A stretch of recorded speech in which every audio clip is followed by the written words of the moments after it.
Hello, Dr. Sandeep. Good afternoon. Yes, good afternoon, madam. Okay, so let me set for this one for the audio. I can hear you. Okay. Hold on, hold on. Hello, Dr. Sandeep. Good afternoon. Yes. Okay. Good afternoon, madam. Yeah. So we still have time about 30. Okay. I mean 20, 20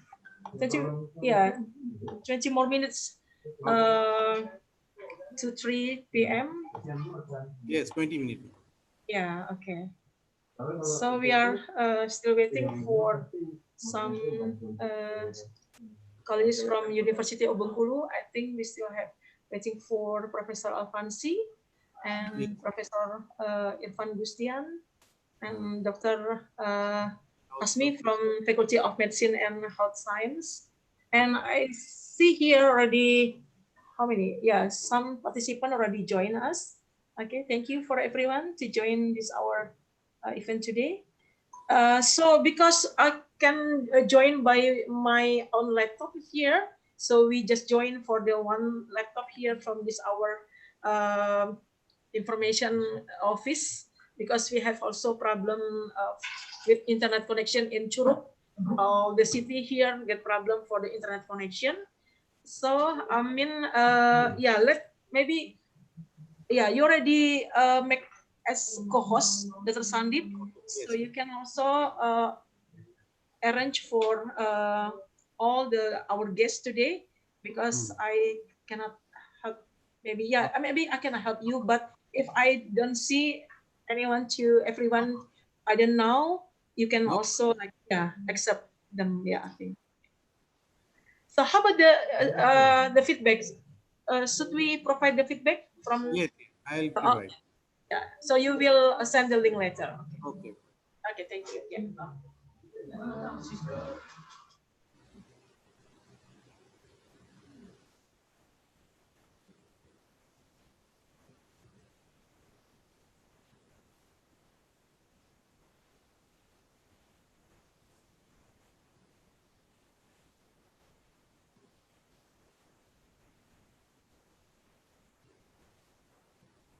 Sir, I have to join after 10 minutes, okay? Because after 20 minutes, the top.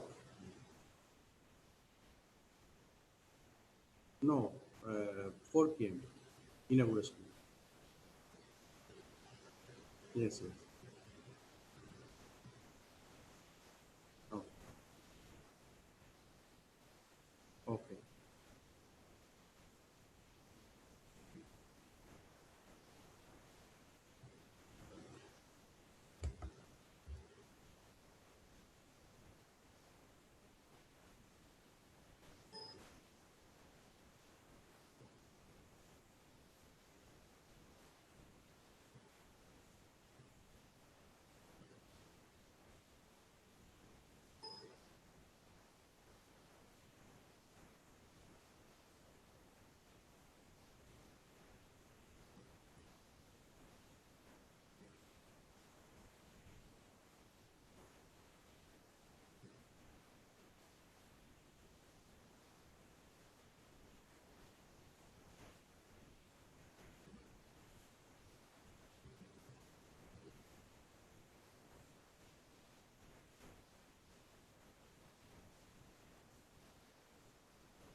ओए चलो बच्चा, छोटा बच्चा तुम्हारा? नहीं मेरा तो नहीं है, माइक्रोसॉफ्ट वाला होता है। नहीं मेरे को थोड़ा हाँ ऐसे चाहिए होता है, सो दैट हाँ।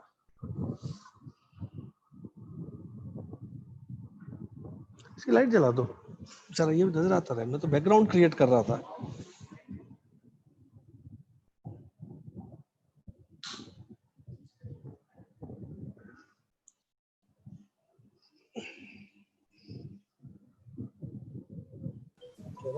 बच्चा, छोटा बच्चा तुम्हारा? Good afternoon. Yes, sir. Hi, good afternoon. Yes, sir. Dr. Sandeep here. Okay.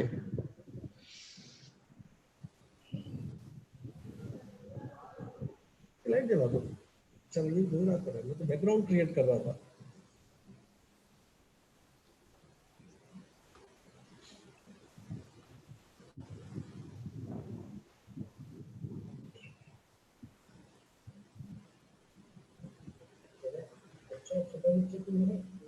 Good afternoon.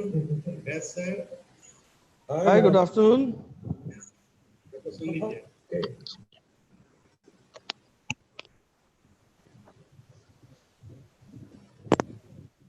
Okay.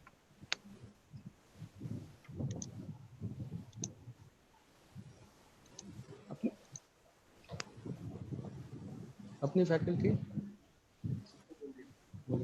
1:30 they should all be there so that we can start in time.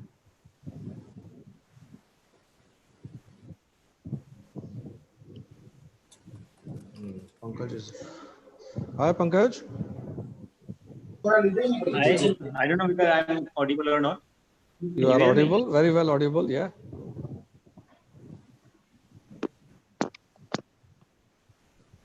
WhatsApp कर दो सबको.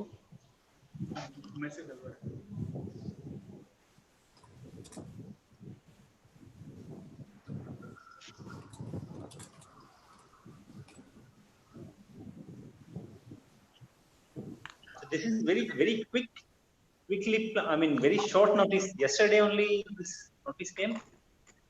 No. 2-3 days. Decided very late. You informed everyone late. आज डाला है ना.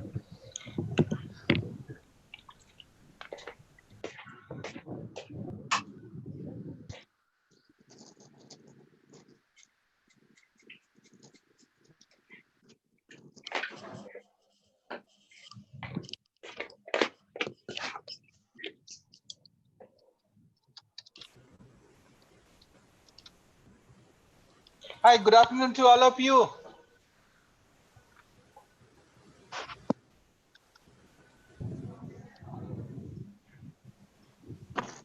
Yes, sir. Good Good afternoon. afternoon, sir. Okay, so let me know when I have to do my job. Still time, right? 3 minutes. Oh, 3 minutes. All right. Okay, I'll wait for you.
अरे भाई कहाँ चला गया?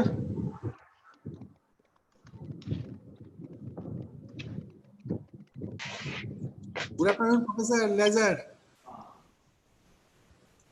इसको डाल दो क्या आ गया? चैट हटा. Hello.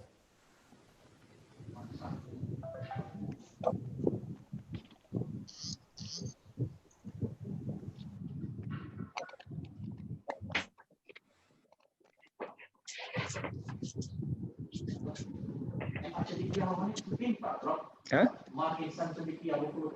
Iya, itu nasional.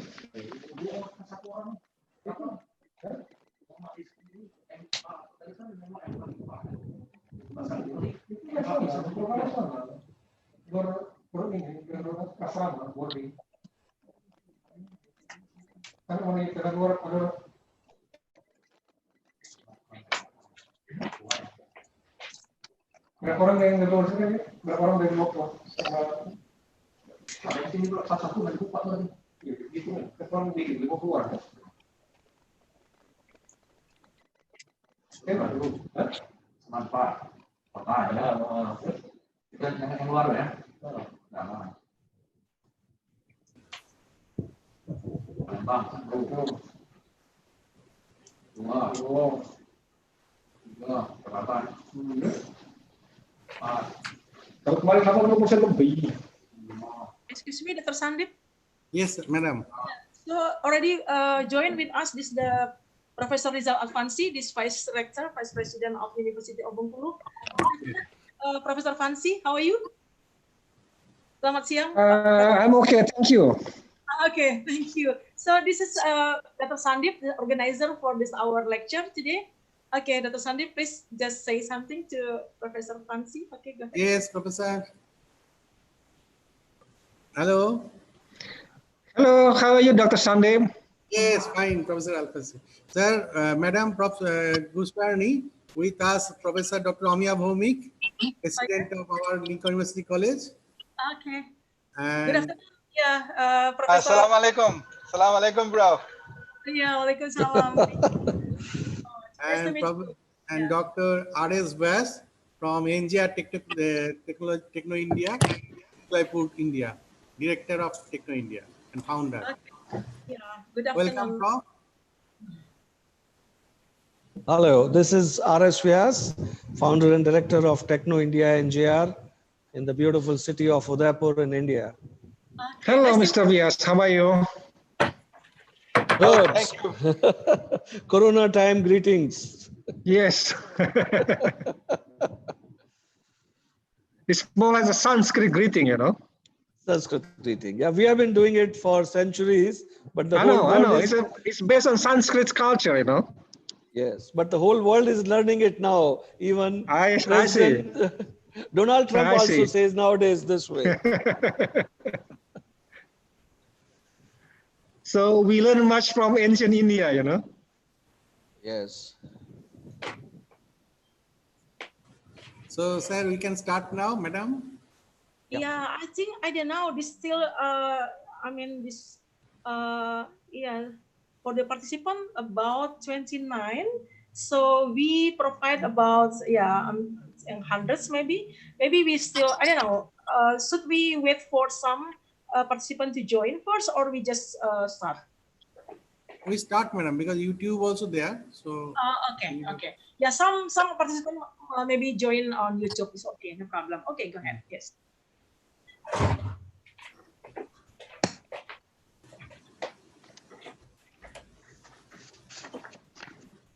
good afternoon to all of the participants and delegates and dignitaries, sir and madam.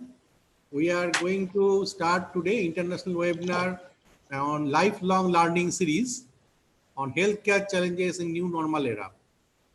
So it is a UN national goal to achieve educational goals, and on that lifelong learning series is one of the part and parcel. So with this, we are going to start this 5 days program. From today, it will starting and ending on 14th Friday. So we called and get the support from University of Bengaluru, Professor Guswarani, and all the management of University of Bengaluru, and also Techno India Engineer Institute of Technology, Professor Dr. Vash, and all the staff members, academic staff members who come forward, Professor Prasoon, and all other persons. So, and also technical support from University Pat Petulai is given for these platforms, Zoom and YouTube. So, without wasting further time, I would like to call on our guests, speakers today, Professor Dr. Amia Bhomik, President of Lincoln University College, Malaysia, Professor Dr. Liger Alfansi, Vice President for Academic Affairs, University of Bengaluru, Indonesia, Mr. R.S. Vash, Director, Techno India Engineer Institute of Technology, India, Udaipur, and also our other speakers, Ms. Indrani Basu, Founder Director, Autism Society of West Bengal. She will join late because they have some problems with the kids, etc. They will join within 15-20 minutes. Dr. Mitu De, Secretary of West Bengal Autism Society, India. Dr. Shobhoshachi Das, a Senior Lecturer, Lincoln University College. Mr. Yogendra Singh Solanki, Assistant Professor of Department of Electronics and Communication Engineering Technology, Engineer Institute. Dr. Frida Muhammad Syed, Associate Professor, Department of Nursing, Lincoln University College, Malaysia. Dr. Joyita Ghoshal, Assistant Professor, Narsinghatta College. Mr. Aditya Maheshwari, Project Lead and Principal Investigator Engineer, I3 Labs, Techno India Engineering Institute of Technology, Udaipur, India. Dr. Amal Daud Khalifa, Lecturer, Maternity and Newborn Health Nursing, Faculty of Nursing, Cairo University, Egypt. I think she joined and she's joining maybe. And also, I would like to invite Dr. Prasoon Chakraborty, Executive Dean and Institute of Distinguished Chair, Professor, Techno India Engineering Institute of Technology. Now, sir and madam, all the participants, delegates, we welcome you. And first, I like to invite Professor Dr. Amia Bhomik to deliver his inaugural address. Professor Bhomik is the founder, Vice Chancellor of Lincoln University College, Malaysia. He is from educational field, basically, and he was the Executive Vice President of International Education Consulting Group, St. Louis, USA from 1999. Dr. Bhomik was Research Fellow of UNESCO, Paris. During his tenure, Dr. Bhomik has traveled extensively to Europe, Africa, Asia, and Latin America, and also afterwards in his period of Lincoln as a President and Vice Chancellor, he have traveled almost, I think, all countries of the world. And he has served as Professor of Business Administration in University of Lucknow, India, and also University of Malaysia, and other many countries. So I would like to invite Professor Bhomik to deliver the inaugural address, sir. Sir, please. Thank you, Dr. Sandeep. Good morning to friends from beyond Middle East, because the time zone, and good afternoon to friends from India and Southeast Asia. And Salam Alaikum, and good evening to anyone from Australia. I'm very pleased to be here in this webinar, that lifelong learning as health challenges during new normal life. It so happened yesterday, I had to give a talk on another international webinar called Lifestyle Management in the era of COVID-19. Now, I'm sure all of you are aware that this is something so-called COVID has affected each and every human being on this earth. And this particular COVID, it did not spare, be it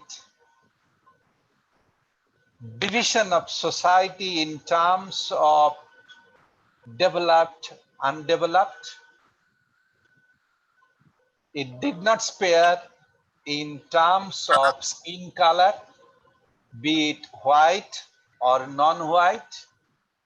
It did not spare in terms of ethnicity, whether you are an Indian or non-Indian or non-Indonesian or Australian. It did not spare even religion-based people, be it Muslim, Hindu, Christian, or you name it. So this is something that the COVID has created an impact, that there is no differences amongst the human being. And this is something it needed to our society. Right now we have all types of conflict. The peace, the harmony, everything has taken away before COVID. We are fighting either between rich or poor. We are fighting either countrywide. We are fighting or religion based. We are fighting, you name it. Now, conflict before COVID and after COVID, the conflict will be different. Before COVID, conflict more in terms of status. And during COVID or after COVID, we have all challenges how we can survive. That survival. And here is it.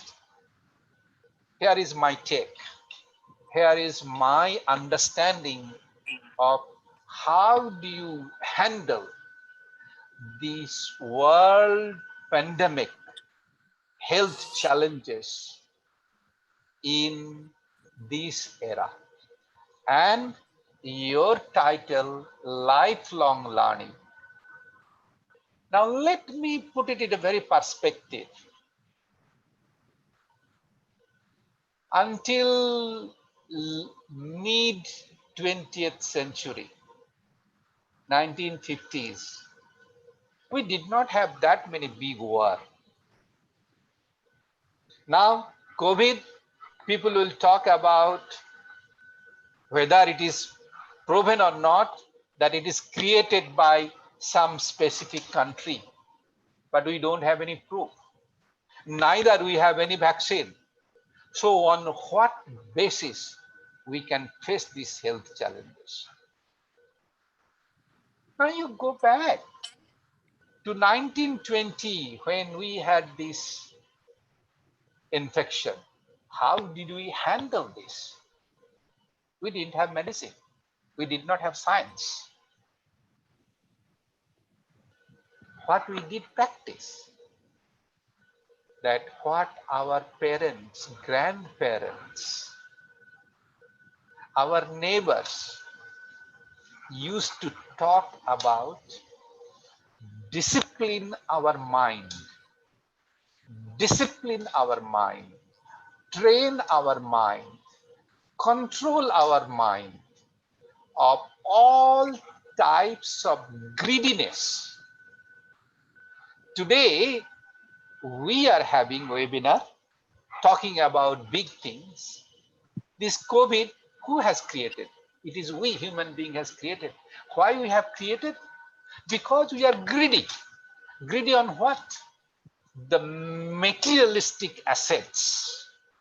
That I want to capture this territory, or I want to have big bungalow house, or I want to have big bank account. Because of that greediness, and that greediness has landed up to the so-called COVID-19 health challenges.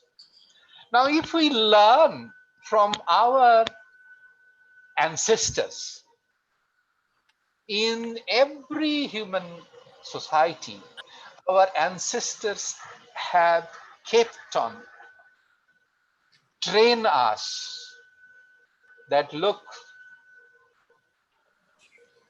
we need to control our mind. We need to discipline our mind.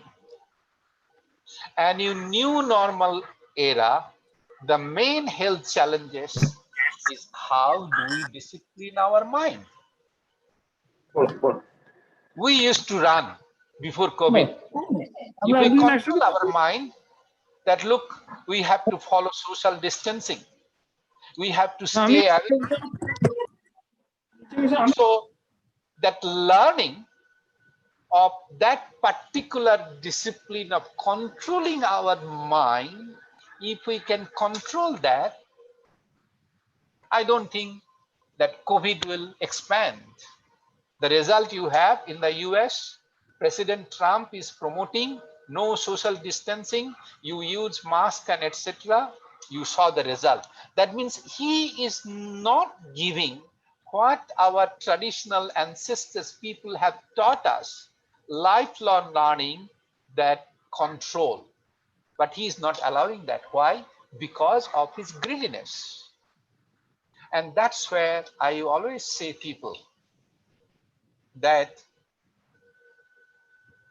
mind, it is mind, it is your mind is the best friend, and it is your mind is the best enemy to destroy you. And you are the best motivator, you are the best inspirer to make you big a leader. So during this health challenges time, if we educator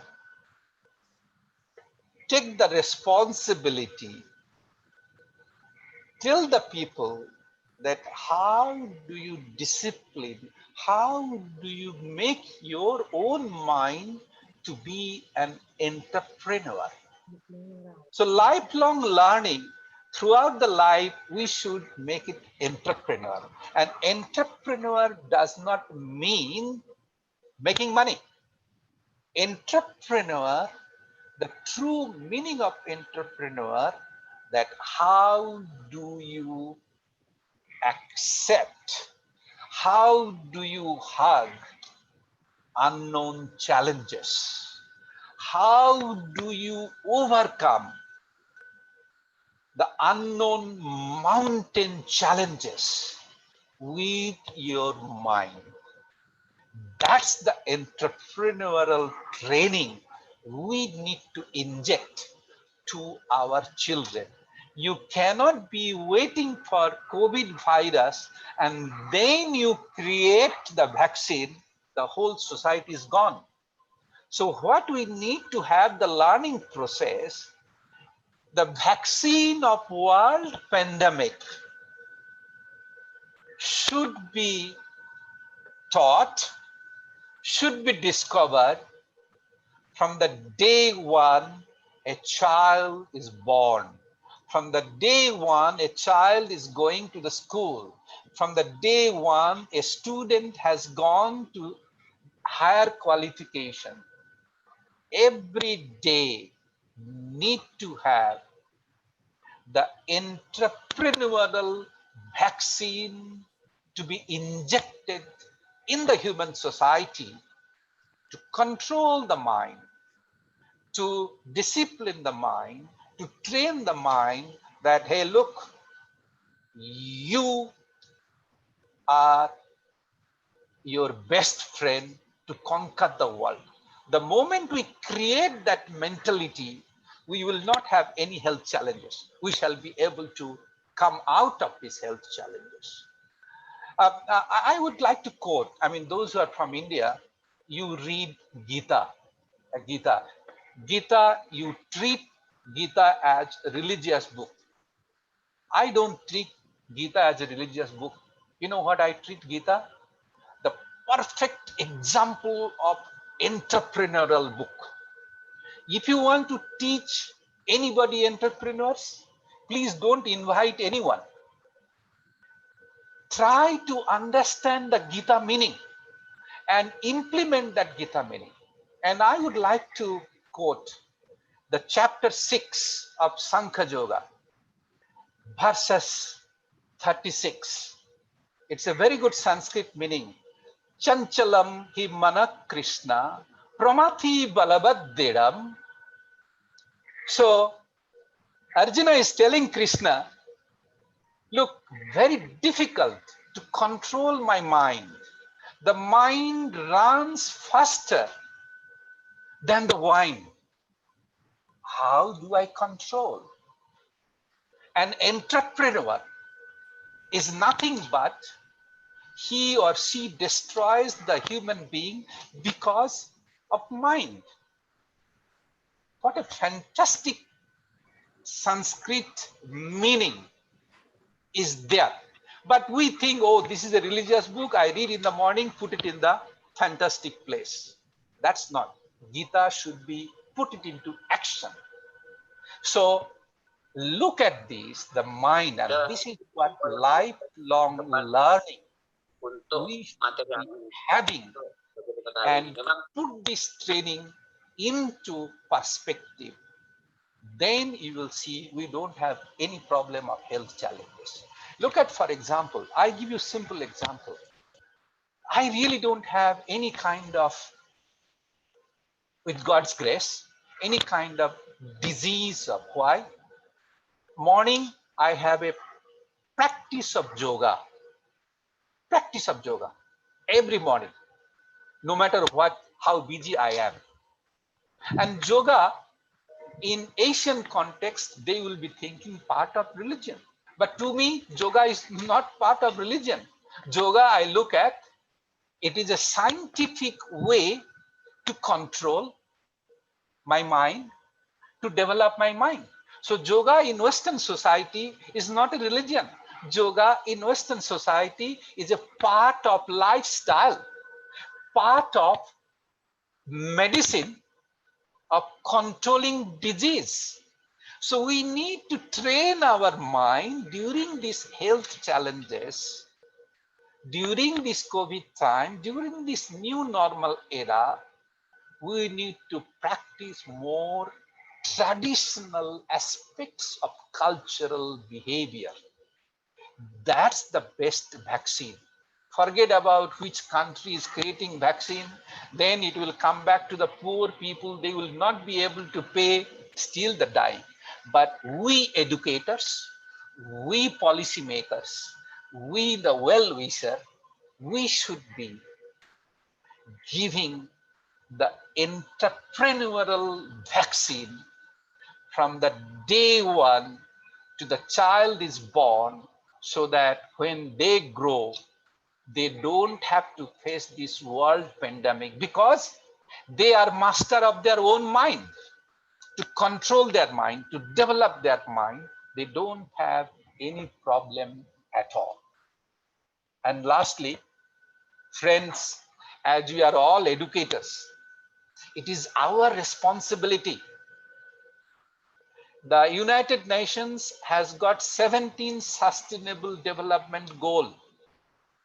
And one of the goals, or rather the goals of the universities or educators, we should create a mark before we leave this world. As Swami Vivekananda puts it, that before you leave this world, leave a mark, and that mark will be your bank asset. Other bank asset will not go. Money assets will not go with us. I believe everybody knows that. Money, the children, the building, the house, the car will not go with us. But what will go with us? It is the mark. It is the social deed which we will be doing for our society, a good work, good trading. And when we leave, they will remember, wow, that person came to the society and they did something.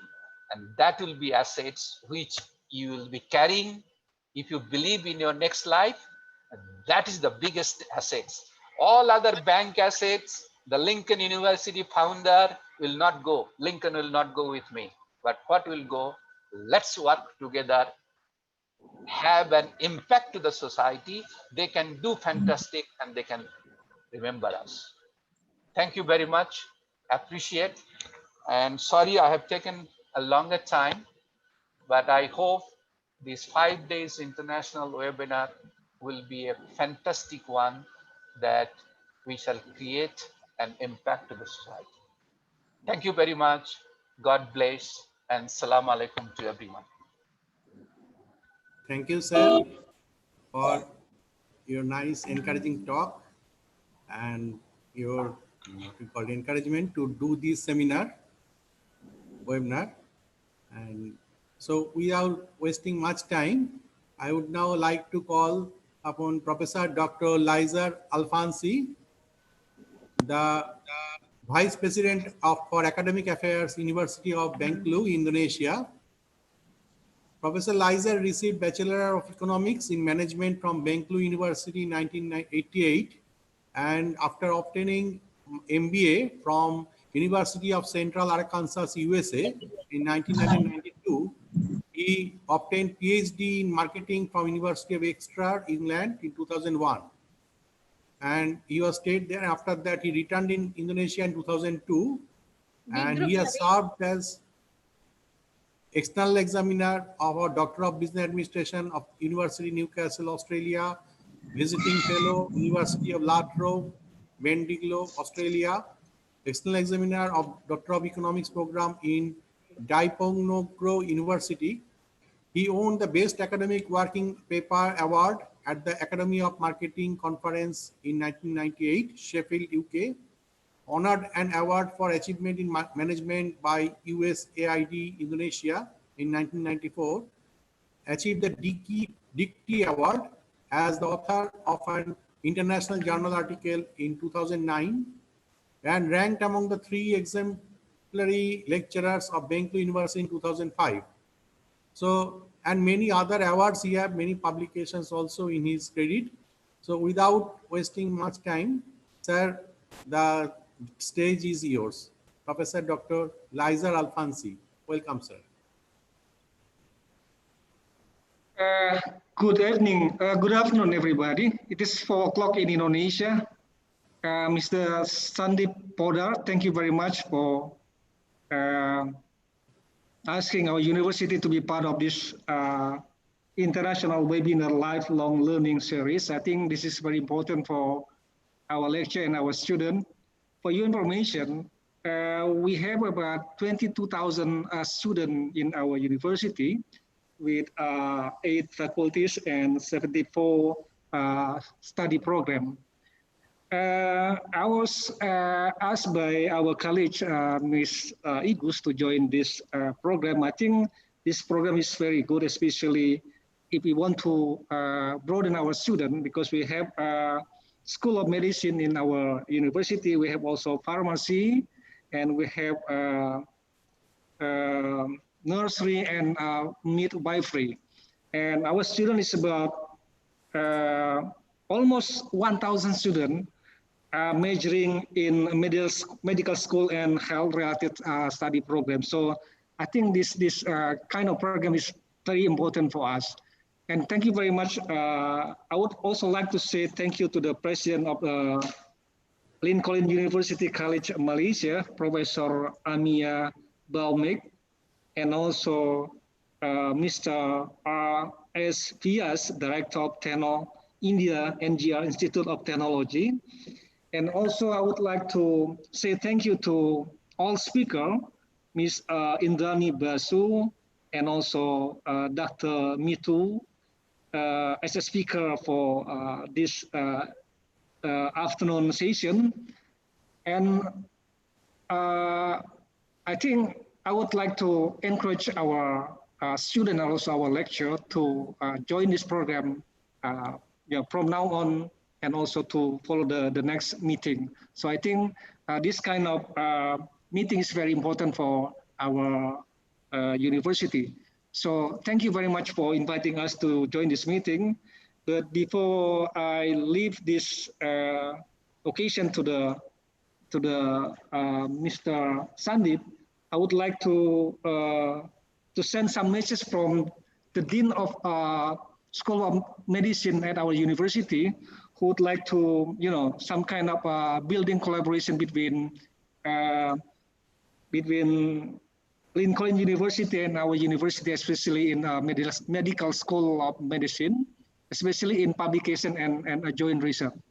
I think that's all I can say for this afternoon. Thank you very much, and selamat sore, or in bahasa Indonesia, selamat sore. Thank you very much. Thank you, sir. Thank you for a nice talk. And of course, our President, sir, and all of us will be very much eager to be collaborate in research aspect, publications and research and development. It is our major goal to achieve. So thank you for enlightening us with your intention to collaborate from all the deans of your faculty members. And we will surely contact and we'll surely proceed further. Thank you, Dr. Sandeep. Thank you, sir. And now, sir, I would like to invite Mr. R.S. Vyas, the founder director of Techno India Engineer Institute, Udaipur, India. Mr. R.S. Vyas is the founder director and graduate from BITS Pilani and having MBA from University Business School. Subsequently, he attended IIM Ahmedabad and Indian School of Business for leadership courses. He worked in Tata Group for more than 10 years and then become an entrepreneur. He, with his partner, Mrs. Ranawat, set up the Techno India NGR in 2008, which is now one of the leading engineering college in India and northeastern India. So without wasting further time, sir, Professor Dr. Vyas, the stage is yours, sir. Sir, please unmute yourself.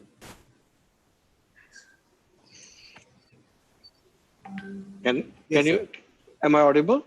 Yes, sir, now. Thank you, Sandeep.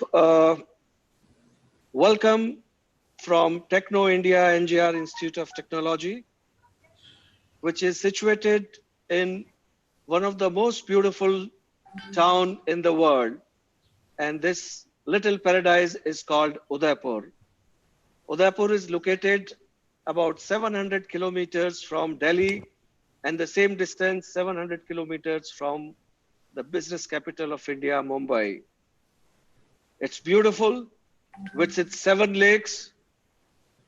It's a tourist paradise, and particularly in monsoon, it becomes more beautiful with all the hills becoming green here. My only wish is all the participants who are in Udaipur And this FDP was conducted live in Udaipur so that you could learn and see this beautiful city. Thank you very much, Lincoln University, for your association with us for last a year or so. Thank you, Dr. Amiya Bhaumik, President of Lincoln University, for organizing this FDP on healthcare in new era of COVID-19. And also my thanks to University of Bengkulu. I do not know where is it located. Where is it? I've been to Indonesia many times, but I do not know where exactly is Bengkulu. But I think Dr. Alfonsi, to whom these thanks are due, can explain to us where this is located. We have been working for last 5 years. It's a pure engineering college. We focus more on technology only and not been doing much work in medical area. Hundreds of years, medical and engineering have been two parallel fields. Medical professionals have been working in their own area based on biology and human sciences and engineering on engineering sciences. But now, of late, last 20, 30 years, we see a lot of crisscrossing between engineering and medical sciences, both helping each other. We have in this college done a lot of work, including research and work with industries like IBM on artificial intelligence and machine learning. But thanks to our collaboration with Lincoln University, we are applying these two disciplines, artificial intelligence and machine learning, in medical sciences and doing and writing a lot of research papers. I know the problem world is facing in COVID-19 era, but good thing also come out of these situations. Our faculty and students have been able to write 30 research papers, all Scopus indexed, during in last 3 months only on medical sciences and its application of AI and ML in medical sciences. And some of the faculty members would be presenting their work to you. This is the future of technology and this is the future of medical sciences. All the big companies, particularly in computer science in Silicon Valley, be it Google or be it Facebook or be it Apple, all of them are spending billions of dollars on AI and ML in medical area. And McKinsey estimates it to be about $100 billion investments in this area in coming years. Great subject to choose. Dr. Sandeep Poddar deserves thanks from all people for this topical topic. And I am sure all the participants would learn a lot in this particular FTP. Thank you and goodbye. Thank you. Thank you, sir. If Dr. Alfonsi can explain where is his university located. Oh, yes, sir. I forgot to tell you. We are located in the southwest of Sumatra. So near Padang? Near Padang? Yes, quite near. But it's about 15 hours driving to Padang or 1 hour's flight to Padang. Okay. So we are in the western coast of Sumatra, facing Indian Ocean.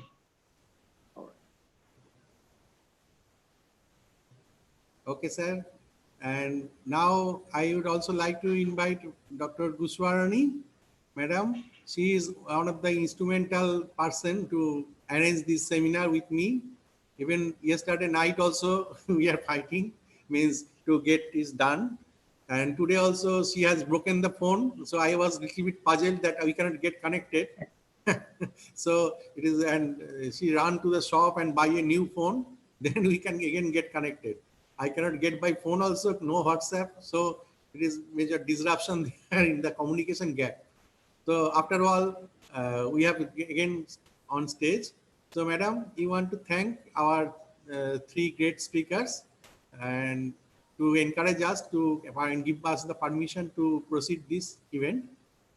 And next, we will move to the next session now. Okay. Thank you, Dr. Sandeep, for giving me a time to say something to everyone. Good afternoon, Dr. Sandeep. Good afternoon also here, Professor Dr. Amiya Bhaumik, President Lincoln University College, Professor Dr. Liza Alfansi, Vice President for Academic Affairs, University of Bengkulu, and Mr. R.S. Fias, Director and our Institute.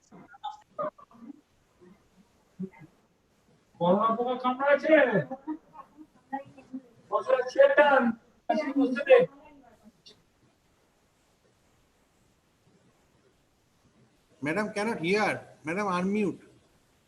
Okay. Oh, I'm so sorry about that. Yeah, this Sorry. no, sorry. Okay, I will repeat this my greetings. Okay. Thank you, Dr. Sandeep, for giving me a time to say something to everyone here. For Dr. Sandeep for inviting us Pat Petulai University and also University of Bengkulu, of course. Yeah, today I will represent this my friends, also this rector, and also for all the academic staff, students from Pat Petulai University. Okay, good afternoon, everyone. Good afternoon also to Professor Dr. Amia Baumik, President of Lincoln University College, Malaysia. Professor Dr. Rizal Alfansi, Vice President for Academic Affairs, University of Bengkulu, and Mr. R.S. Fias, Director, Techno India NGR, Institute of Technology, India, and also everyone who joined this our occasion today. Yeah, thank you very much for giving this little bit introduction about me, Dr. Sandeep. Yeah, I get problem with my phone, but I didn't buy the new phone, just buy new battery, because this morning I don't know what happened with my phone. Suddenly I get stopped with my phone, so that's why I got lost connection with Dr. Sandeep. So sorry about that. So thanks God, we can also continue to our communication today. So on behalf of the rector of Pat Petulai University, we send this our warmest greetings to everyone. Professor Alfansi mentioned University of Bengkulu has School of Medicine, also pharmacy, nursing, midwifery, and health science. But Pat Petulai University, we don't have the field of major about that. But we support for this lecture, so we give the technical support to provide the Zoom to everyone, so we can support this our lecture today. So I think we just say thank you very much for this everyone for attending this our great occasion. Enjoy for the lecture. We have also provide this the increase this our information knowledge we can also arrange for the next research, maybe new research for everything for publication. Okay, everyone for the who joined for the lecture and also for supporting for the program today. I think okay. Thank you and enjoy for the lecture. Thank you, Dr. Sandeep. Thank you. I would like to mention Dr. Guswarni is Vice Rector of Pat Petulai University also. And Mr. Vas want to say something, sir. And also I would like to all the dignitaries to stay as next is just after this our Autism Society President will talk. She is around already. So Vas sir, we want to speak something. Sir, please. It's lovely to share something very personal with you, because I have friends from Indonesia here and I have friends from Malaysia here. When you see the name of this college is India NJR Institute of Technology. And I wanted to share connection of NJR with Indonesia and Malaysia. NJR, the full name is of a close friend of ours, Navdeep Jitendra Ranawat. Okay. Navdeep was the son and Jitendra Ranawat was the father. Jitendra Ranawat worked in Indonesia and Surabaya for 15 years of his life. And then he was a very close friend of mine. And then he migrated to Malaysia to set up his own factory for carpets, where he spent another 10 years in Malaysia. As God was not kind to all of us, he lost his only son in an accident in New York. And the father, Jitendra Ranawat, could not take this shock. He also left us 1 month after. His wife, Meera Ranawat, who is a co-founder with me for this college, Techno India NJR, she has lived with her husband and son both in Indonesia for 15 years and Malaysia for 10 years. She and me, we wanted to set up something in their memory, which is a college of great knowledge and not with the motive of making money or as a business. And therefore, this name NJR has a great connection with Indonesia and Malaysia both. Thank you very much. I see. Thank you so much for the giving this introduction about this behind the NGR name. And also, I have a lot of close best friend, good friend from India, Indian friend when I studied in US. And yeah, I also this join for many Indians occasion party something when in Michigan. So I think for India also that too something new for me because I have a lot until now this the communication with my Indian friends. Okay, thank you, Mr. Thank you, sir, for about this introduction about the NGR name. Thank you so much. Thank you, sir, for this nice information. We are not aware about that, but we collaborate with in Techno India NGR with help of Dr. Professor Prosun Chakraborty, and we make collaboration. And you know, sir, that we have filed patent also in collaboration and also publications. And we just started this year with University Pat Petulai and University Bengkulu. And we have done one webinar also with Vidhan Chandra Kishi Vishwavidyalaya, BCKV, India, on agricultural science, one of the largest university of India. So another we will in plan, in process in future, in recent future, in this month itself, on management area also. So thank you, sir, for giving us this information. And also we have our guest here, guest speaker from Egypt, Professor Dr. Amel. She is nursing specialist and also member of our Malaysian Journal of Nursing Editorial Board. And now I would like to invite our speaker, Ms. Indrani Basu. She is the founder, director, Autism Society, West Bengal, Kolkata, India. Madam, you are here. So Indrani Basu completed her schooling and graduated majoring in education and trained as a teacher from the Department of Education, London University. She has 11 years of teaching experience at mainstream schools in India. And during that time, she was teaching. Both her sons were diagnosed with autism spectrum disorder. After the diagnosis of her sons, she trained as a special educator, and she is the founder director of the Autism Society West Bengal, Kolkata, India. And the organization runs a number of services: parent training, therapy unit, special school, vocational unit, and which all uses verbal behavior analysis and structure as a mode of teaching and management. Indrani Basu has a special interest in Asperger's syndrome.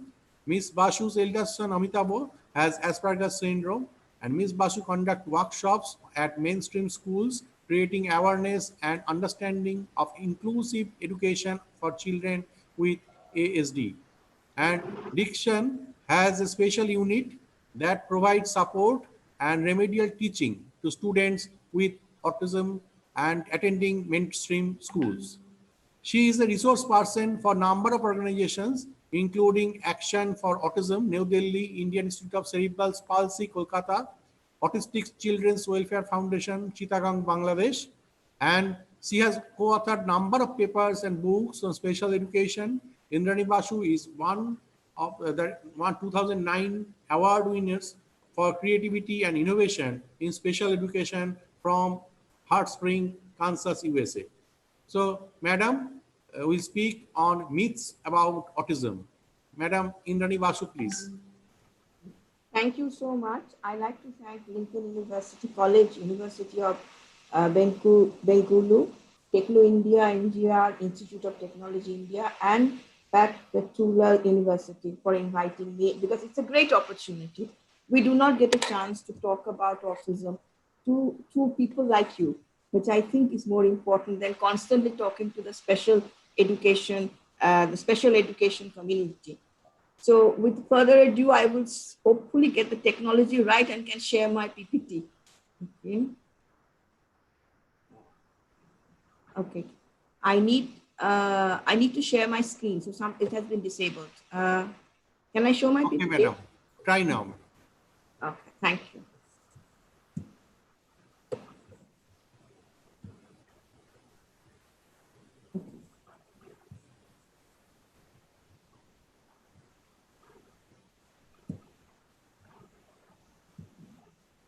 Well, autism, there's a lot of myths about autism, and it's a good topic to start with because I think people have certain ideas what people with autism are like, and certain kind of ideas that people with autism have certain labels attached to them. So let's just go over that very quickly. So what are the myths about autism?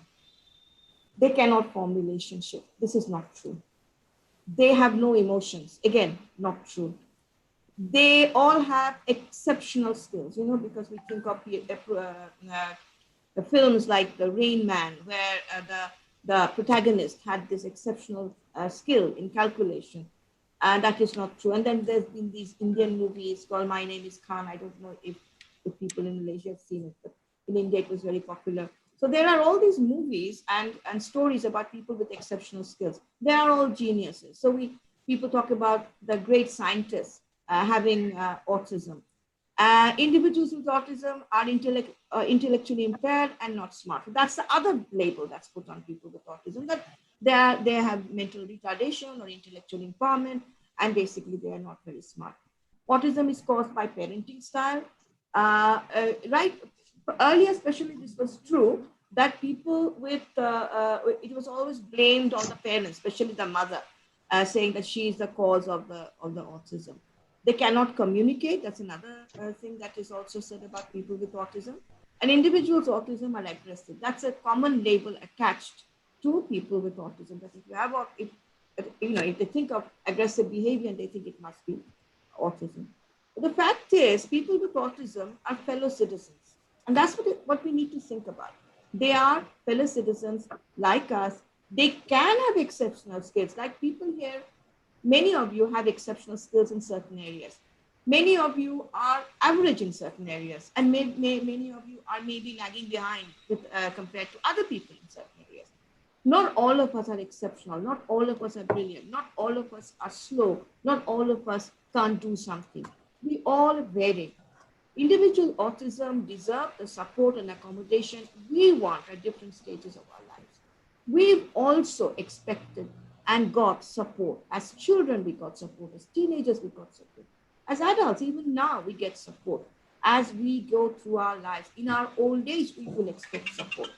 So people with autism deserve the same. So basically, it's more about a question of accommodation.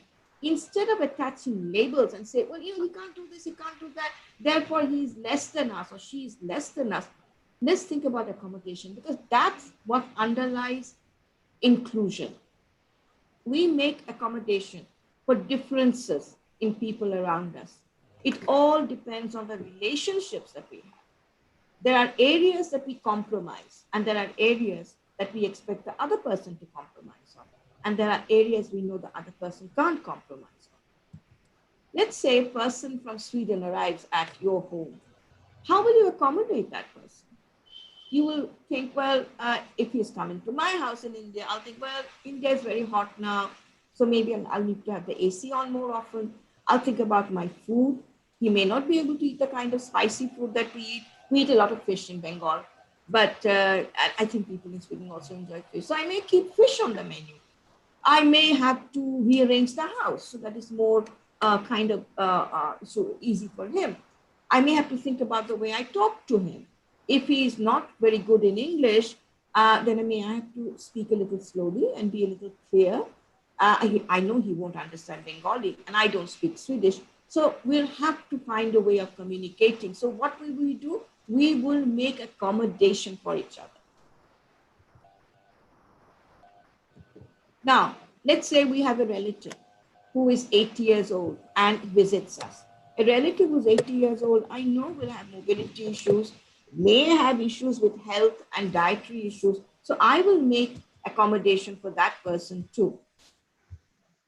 I may make things easier in the house. I may put furniture in certain areas, and I will change I'll look at what I'm cooking so that it's more in line what this person can, what this visitor can withstand.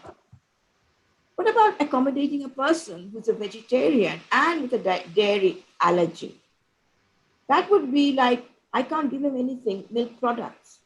I got to give them vegetarian food, maybe vegan. I don't know, but I will make that accommodation for that person. So that's what underlines a lot of our interaction with people with disability. Instead of looking at differences as way of saying, well, you are less here, you have an impairment here, you have, you are retarded here. Let's talk about differences and talk about accommodations. So where is the difference when we talk about autism? How are people with autism different from us? It's all a question of perception. I don't know if any of you have heard, but if you haven't, please go and find out about this wonderful person called Temple Grandin. She still, advocates for autism. She is someone with autism who initially didn't have speech. She's a brilliant person. I know I said that not everyone is brilliant, but she happens to be one of the few who's brilliant. And she said that she thinks in pictures. She doesn't think in words.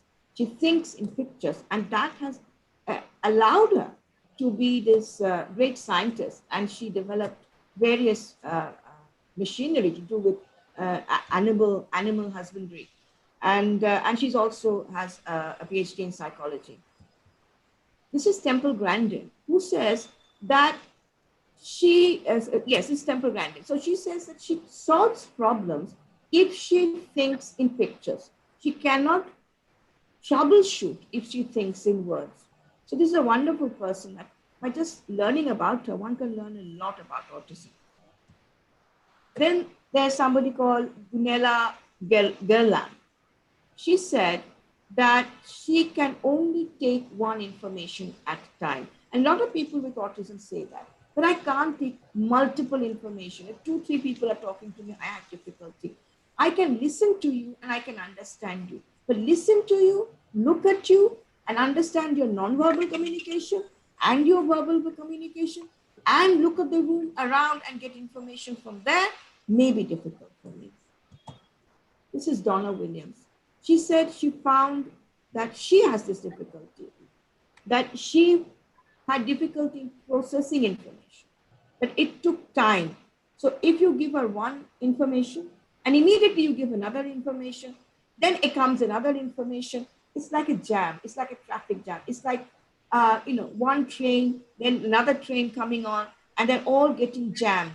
None of the information is getting processed. This is the way she processed information. So there is this way of differences in the way they perceive the world. Why is that? Because of the differences in the way people with autism understand the social world around them, the way they communicate. There's a difference in the communication. It is wrong to say people with autism don't communicate. They do. Some use speech, but has difficulty in understanding and using nonverbal communication. And very often they're misunderstood. And the way they process information, the thought and behavior, the way they process information, and how they take that information and how they respond accordingly. So how does this difference in perception kind of shows itself? It shows itself in response, in their attention, in their understanding and comprehension, in their motivation. So what you might find motivating, someone else may not find motivating, in their communication and in their social behavior. I'll give a personal example. Both my sons have autism. So we were planning a holiday in the hills, the Himalayas, with both my sons. And we said, and they love traveling by train, but it's a long train journey with breaks. So we said, let's go by train and let's come back by flight. No. Because for them, the train journey is the holiday. That's their perception. They didn't see it the way we did. Both of us, my husband and I wanted to come home quickly, especially on the return journey. They said, no, no, no, no, but that's the fun. The train journey is the fun. Train journey might be the high point of the holiday. So we compromised. We went by train, but from Delhi, we came back by flight. So our perception, our motivation, there might be differences. But people with autism can learn. They can learn about our world, and we can definitely learn about their world. And we all live in the same world, and there's a lot we can do. What are the barriers that people with autism face? I don't know about Malaysia, but I know in India, the teaching methods very often are barriers because they tend to be very auditory. There's hardly any experiential teaching. And there is a lot of misunderstanding of behaviors because the understanding of behaviors in Indian schools are very rigid, that you have to behave in this way. Inability to adapt to different learning style. We expect all our children to know their information, their academic information by heart. We rely tremendously on rote learning and our incredible failure to accommodate for different learning ways, learning style. See, definition belongs to the definer and not to the definer. I may choose to define a person by the way they look and behave in a certain way, but that does not mean that's the way the person being defined feels. He may not see himself like that. And it is just the definer who's making assumptions about that person. So what are the differences? Differences are predominantly, there is a difference in the understanding and use of language, especially non-verbal language, understanding of abstract language, the literal understanding of words. Like if you say something like it's raining heavily, that does not mean the raindrops are heavy. This literal understanding of the words of language can cause a lot of misunderstanding with this group. There's some individuals with autism have a delay or absence in speech, and lack of speech is not an indication that that person does not understand or is an indication of a low cognitive ability. It is assumed like that. But nowadays, a lot of individuals who do not have speech are doing very well in their education and in their lives. Difference in social language, the way they use their voice, the way they for instance, if I say the sentence, you did this, and if I say the sentence, you did this, it carries two different meanings. This might be difficult for people to understand. Then use of social kind of responses. Like we take into account who you're talking to. The way you talk to your colleague is not the way you talk to your brother. The way you talk to your mother is not the way you talk to the principal of your college. So this differences is something that you may not find people with autism can do very well as us. They learn. I must say they learn, and they learn lots of strategies to cover this up, but they do have difficulty in some areas. Social interactions, social behaviors may be difficult. Why? Because social rules are basically, rule-governed behaviors are basically very complex. There is no books on social behaviors. We do this instinctively. Nobody's told us how to socially behave. And so it varies. What is an acceptable behavior in Malaysia may not be here in India, but what is acceptable in India may not be in Malaysia. But how do people understand that? We have this ability to figure this out. Here, people with autism need accommodation, and they're perfectly fine if you explain this is the way it is in this country. This works. But I think what happens is we get angry and we start blaming them. But instead, just telling them frankly often works beautifully. Autism, maybe some of you know, is a spectrum disorder. So you have one type of people at one end of the spectrum who have a lot of challenges in terms of not getting accommodation to a lot of things that they need because they don't have speech and they may have huge sensory issues. And then you have people who are rather mild, and they may have a lot of abilities in terms of language, but in social functioning, they may still need support. Sensory difficulties are basically the way their sensory system understand the world around them, and there are lots of books written on them on this issue, and they do make they do need help in this, and sometimes sensory integration therapy helps this group a lot. Basically, there are two types of people in the world. There are the big picture people, and then there are the detailed people. Big picture people are people who see the bigger picture. They tend to be creative, strategic, visionary, but they also can be very messy and disorganized and forgetful. On the other hand, people who are detailed are conscientious, are planful, exacting, but can lack perspective or fail to prioritize. And the two types of people tend to work together very well. Now, this you may say what is it to do with autism? Well, you can not have autism and still be a detailed person, and you can not have autism and definitely still be a non-detailed person, a bigger picture person. The people who don't have autism tend to be, on the whole, the bigger picture people. But there are some people, neurotypical people, who are detailed thinkers. Detailed thinker, in autism, most people on the spectrum are detailed thinkers. They tend to get stuck on the details, and they don't tend to see the bigger picture. And that's why it's difficult for them to understand social context, social situation, social behaviors, because their understanding is fragmented because they perceive the world in detail. So for instance, an example of a detailed thinking is the letters here. If you say the letters are E, S, A, H, then you're a big picture thinker. If you say the letters are A, H, E, S, then you're a detailed thinker. Both has their advantages and disadvantages. If you're a detailed thinker, you tend to find differences quicker than similarities. It's when one is stuck in details, you cannot join the dots. You cannot see what they say, the forest, because of the trees. If you focus on differences, then there is difficulty in generalizing, understanding language, decoding expression, and pulling together everything to understand the environmental cues and make sense of the social context. Truth is, none of us are born independent. We all need support. We're all interdependent. And in this time of the COVID-19 crisis and this lockdown, where we're all struggling on our own, but still, despite that, how interdependent we are, none of us are totally independent. That is not possible. And we should not ask that of the disability group, because they need support, we also need support. But just because we fix a label on someone does not mean they have to be totally independent, because nobody can be totally. I'd like to introduce another word to you, that is neurodiversity.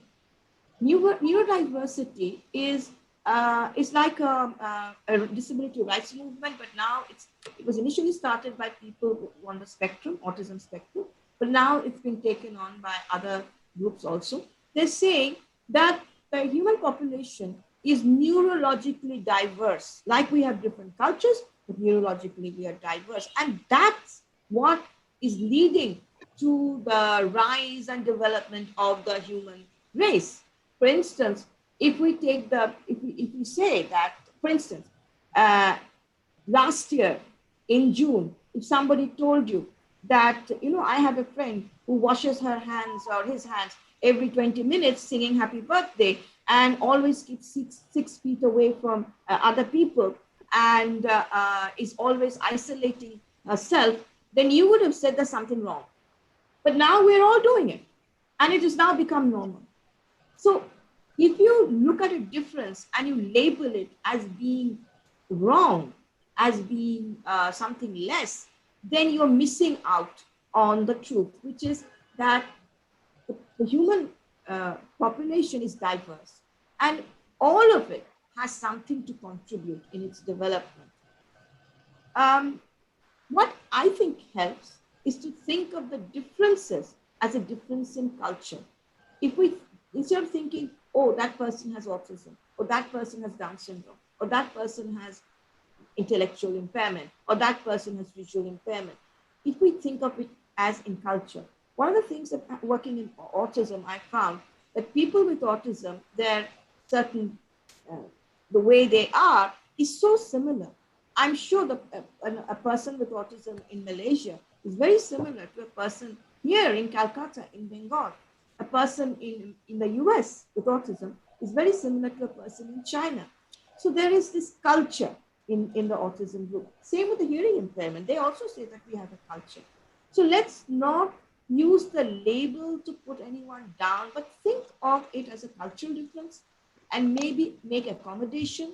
And let's not assume and give, say that this is the way they are. Unless you get to know someone with autism, you really don't know, you can't really know what autism is. And I like to finish with something that Temple Grandin said. If what would happen if the autism gene was eliminated from the gene pool?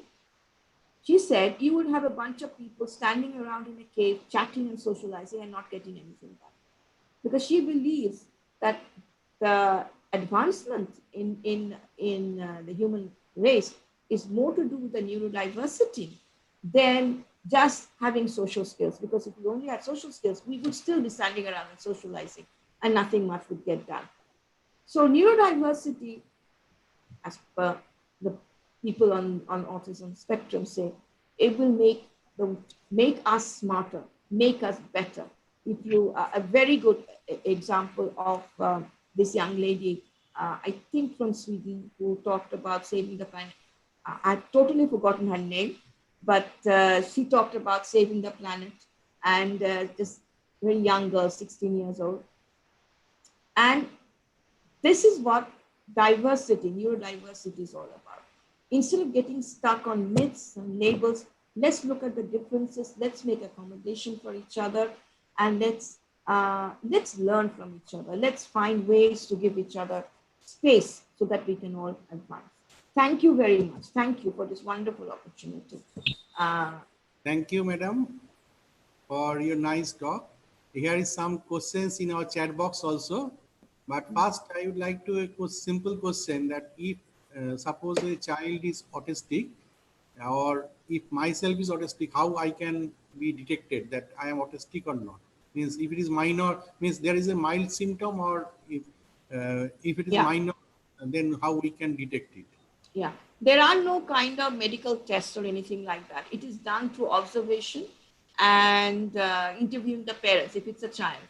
So they interview the parents, and if you remember the three areas I talked about: communication, social behavior, and thinking, ways of thinking. So they look at that, and they have certain diagnostic tool. So DSM-5 is one that is internationally recognized, and in India we have others called ISHA. So they see the behaviors, the symptoms, the responses fall into those categories. And then they decide, yes, that this person has autism.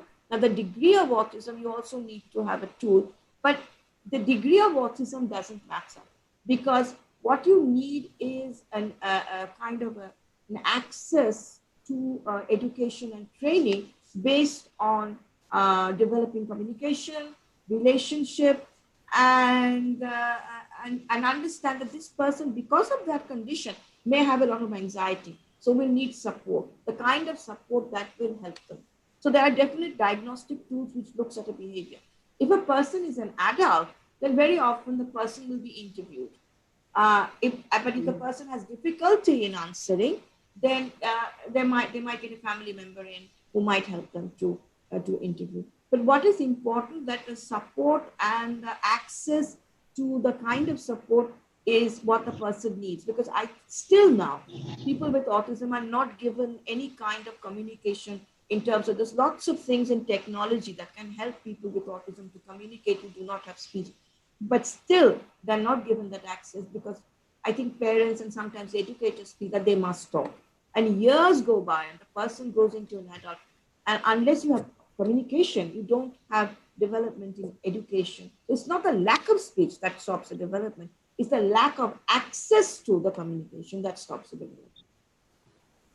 Yes, so madam, we need to come out from the stigma and we need to communicate so that every means we can know that who is autism is autistic or not, minor, then we can cure it. So there is a question, madam, from Mr. Mrinal. He asked that please mention the specific nutrition for improving the symptoms. Uh, there was for a while, there still is, this idea that the people with autism have food allergies. Now, anyone in the general population can have food allergies. So, for instance, I have a mild food allergy. There's certain types of food I don't eat. But that, for instance, I have a milk allergy. Now, that does not make me autistic. So, in the autistic population, some will have food allergies, and because they don't communicate that easily, that they're having difficulties, so they may not tell anyone, this, when I drink milk or when you make me eat yogurt or you make me eat cheese, I don't feel well. They may not say that. And it might show itself in agitation and discomfort by the person. So there was this assumption, and as I feel as an educationist and in my experience, I don't necessarily think that all people with autism have food allergies. There are some who do. If they do, obviously avoid those food. But people with autism need a good nutritious diet that is balanced with all the food that people in their age group eat. Um, Diet will not cure. In fact, there is no cure for autism. What there is that a general development, and as they grow up, they learn to deal with many things. But still, we too must offer this accommodation so that they can be part of society. So there is no definite food dietary. At least I don't believe it. I think a lot of parents do what is called gluten-free, casein-free diet. That's to leave out all wheat food stuff and milk food stuff. If it works with the child, it's not for, it might work for some children, but not for all children.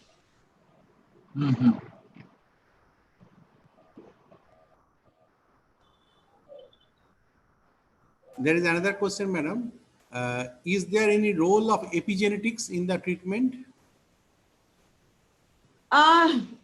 No. I think what works in terms of treatment is, as of now, is education. It's education. It's the intervention. And the best documented, that is scientifically validated education and training that works is good behavioral intervention, then access to alternative mode of communication if the child does not have speech, and good occupational therapy, sensory integration therapy. These are the things where it's been proved, and there's a lot of research on that these are the things that work. But I think trying things out, things like, there are a lot of stuff like various medicines being given, and there's lots of stuff on there's a lot of these things. I think they add to the myths about autism, and they have not, I don't think they prove anything. I think what is scientifically validated and you have good research-based, evidence-based, is the behavioral intervention, good occupational therapy and sensory integration therapy are the ones that really can change lives. We know a lot of individuals with autism who are completing their education, they're getting jobs, and that's because they have followed that and not gone into any of these types of treatment that has no scientific basis at all, and it's all anecdotal and nothing's been proved. Thank you, madam. Another question. Mr. Anil is a Rotarian from India, and Mr. Anil Singh, sir, you wanted to ask us? Yes, please. Yes. Am I audible? Yes, please. Right. सर्वप्रथम तो खूब धन्यवाद इंद्रानिधि. It was a very nice session, and it was such a wonderful thing which we are talking about. There is a place near Colle, Novianti. Okay, there was a girl. She was already having adult with this autism, and in fact there was an issue that she was not able to communicate properly. In fact, the uncle was molesting silently, and during the parents and also working, so they were not able to give so much of attention, and such kind of things are happening. So in such way, how to communicate and come to know what is happening, though it came of late came to know when they caught them red-handed. So that special girl has to be taken care of, because there's molestation and all these things were going on, right? So being a parent, and those nowadays they are, it's a deep concern. I have conducted in FDP session, although I have sensitized this issue to the teacher also. However, at the home also this is not secure. So how to address with that? Well, first of all, I think the problem with I don't know, in India especially, is that we do not think of teaching people with disability, children with disability, especially as they're growing up, about sexuality.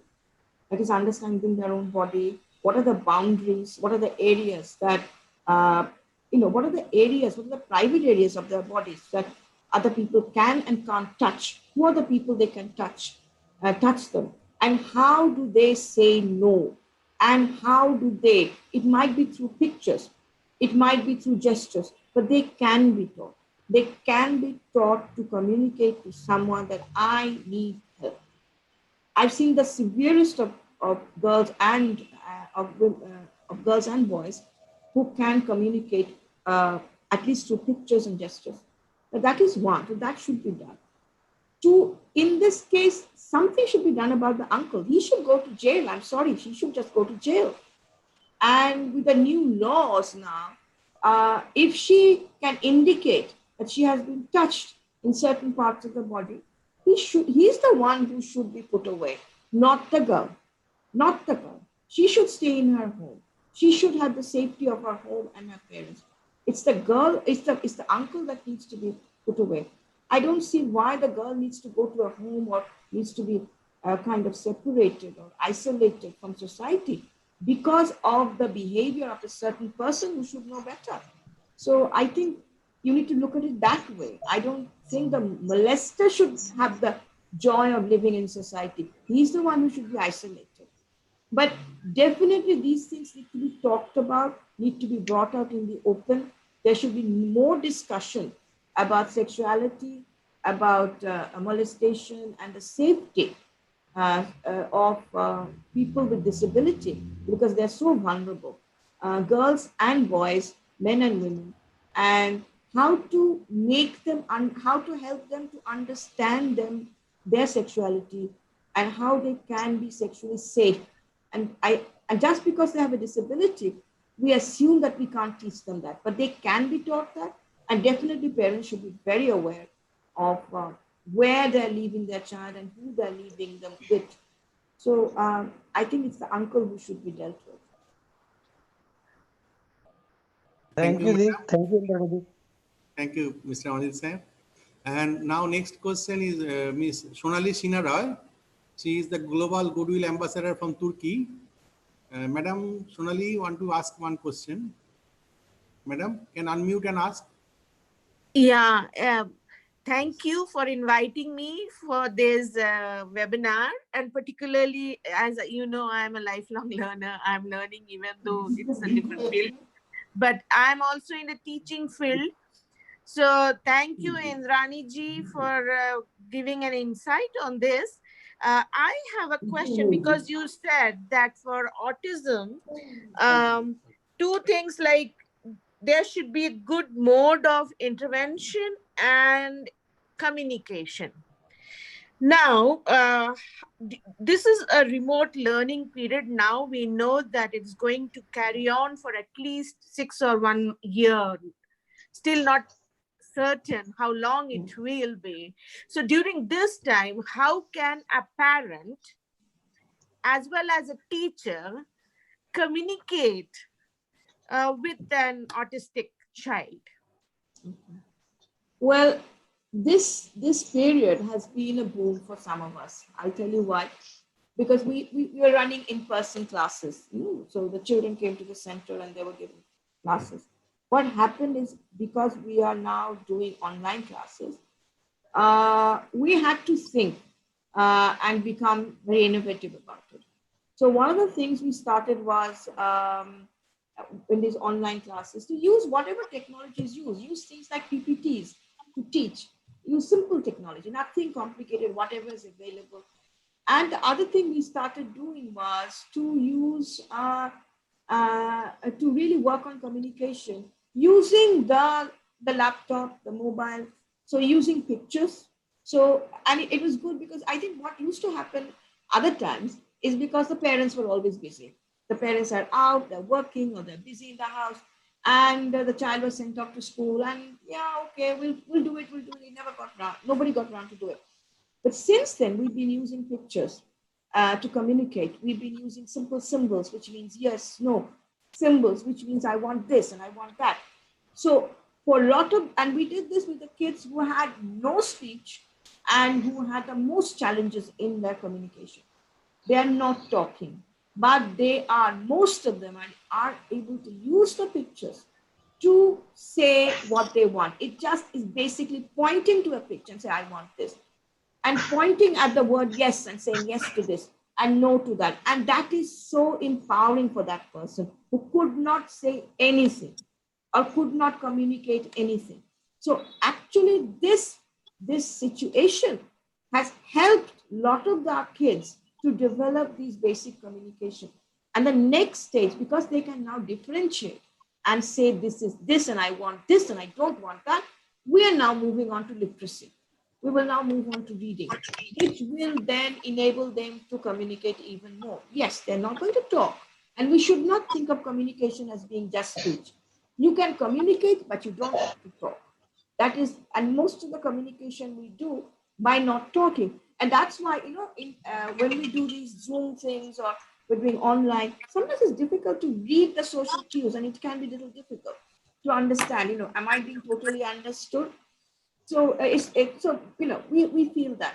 But with our kids, it has worked brilliantly. I think it has helped them to develop communication because we've been using very simple tools as available on the net, using pictures, using PPTs to get them to use it to say, this is what I want. I want some lemonade. I want a guava, you know, or I don't want to go to the toilet now. And from there, it's moved on. From pictures with some of the kids, it's moved on to nodding their head to say yes and nodding their head to say no. And that, you may say, well, what's the big deal in that? It's a big deal for someone who can't nod their head to say yes and can't nod their head to say no, and that does not have speech.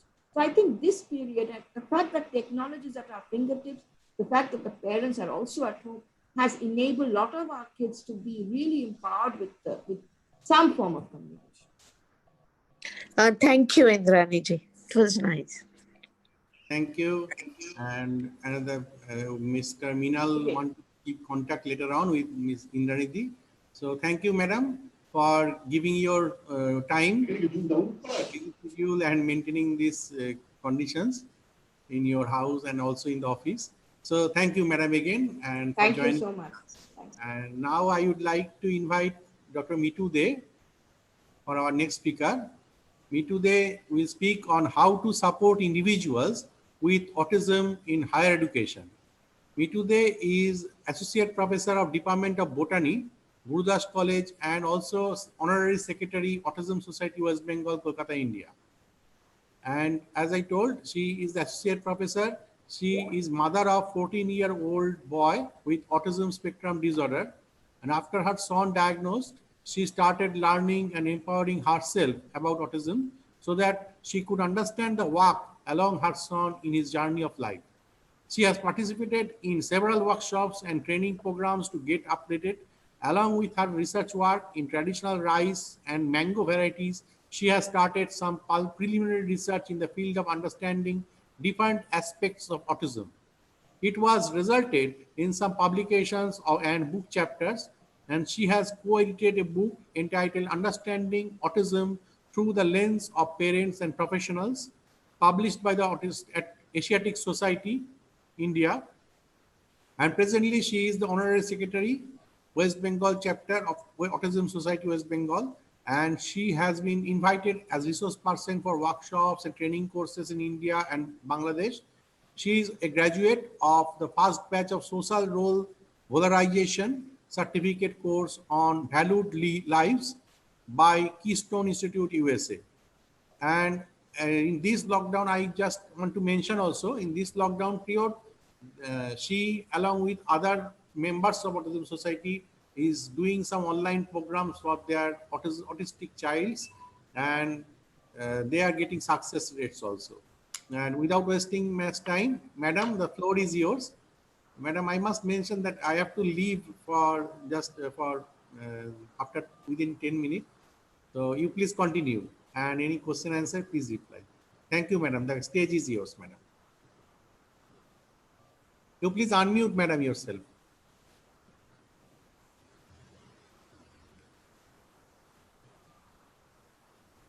Okay. Yes. Thank you, Dr. Poddar. It is a pleasure being here. Am I audible? Yes, yes. Okay. So I'll just share my screen and I'll start straight away with my presentation. So just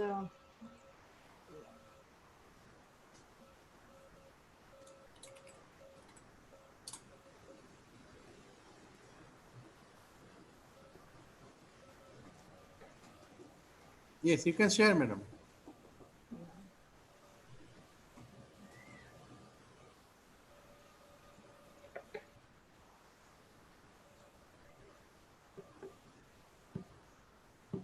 okay.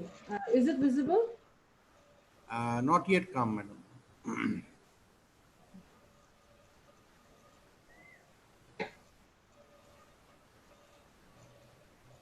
Now? No, Madam, not yet. Show it sharing, but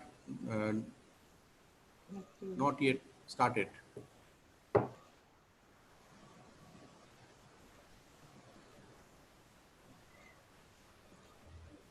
When I stop again you share. Okay. Now you again share, Madam. Okay.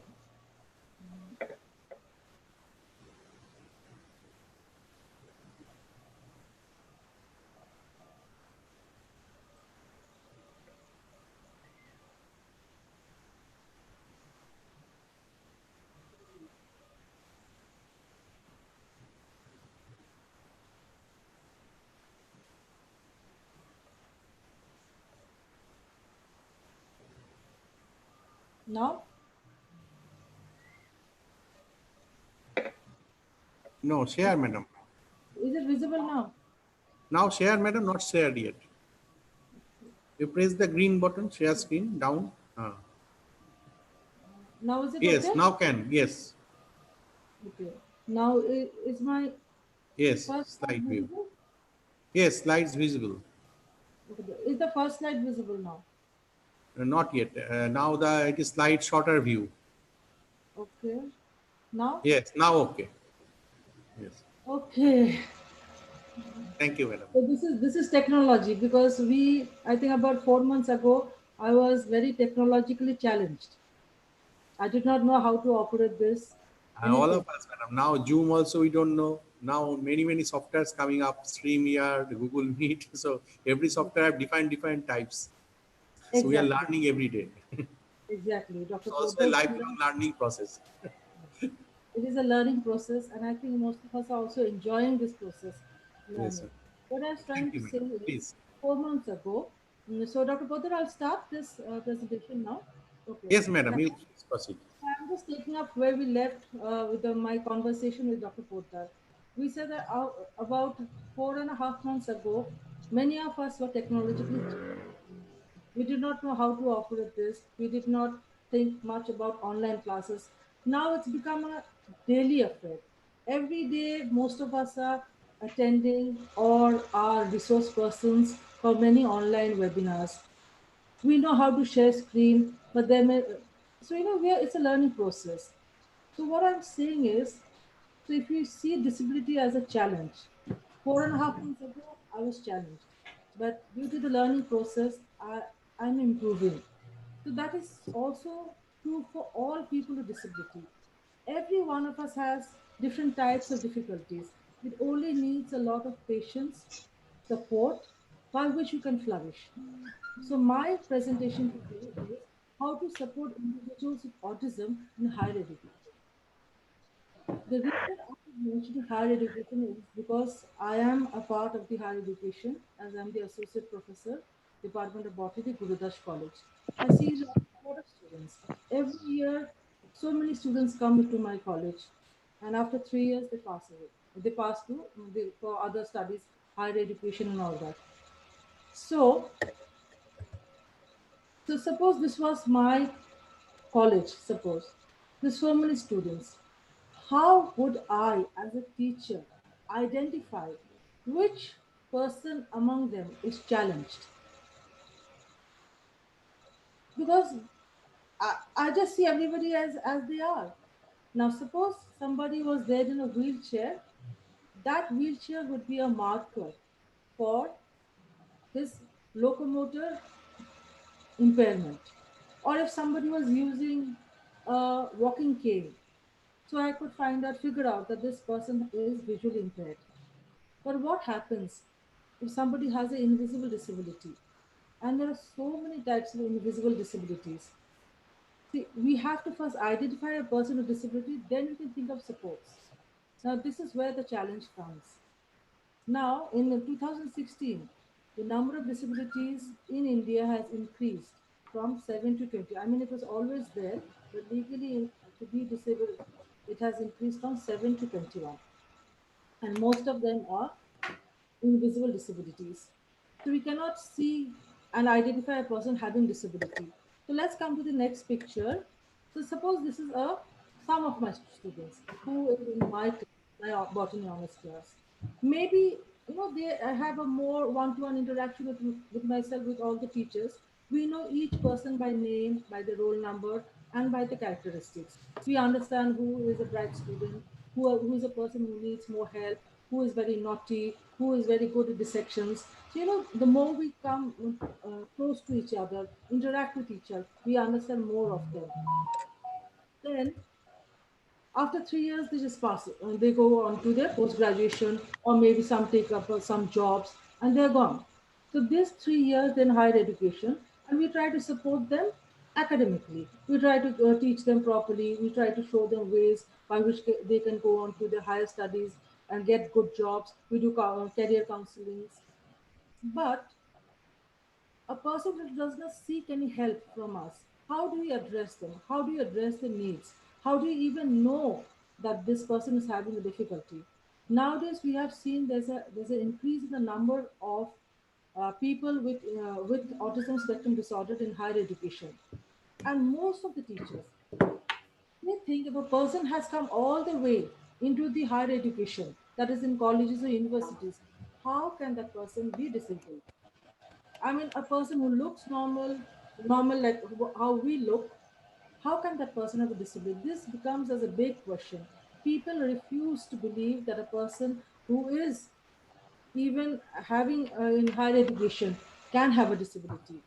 So I'll just go a little bit into autism and what it means.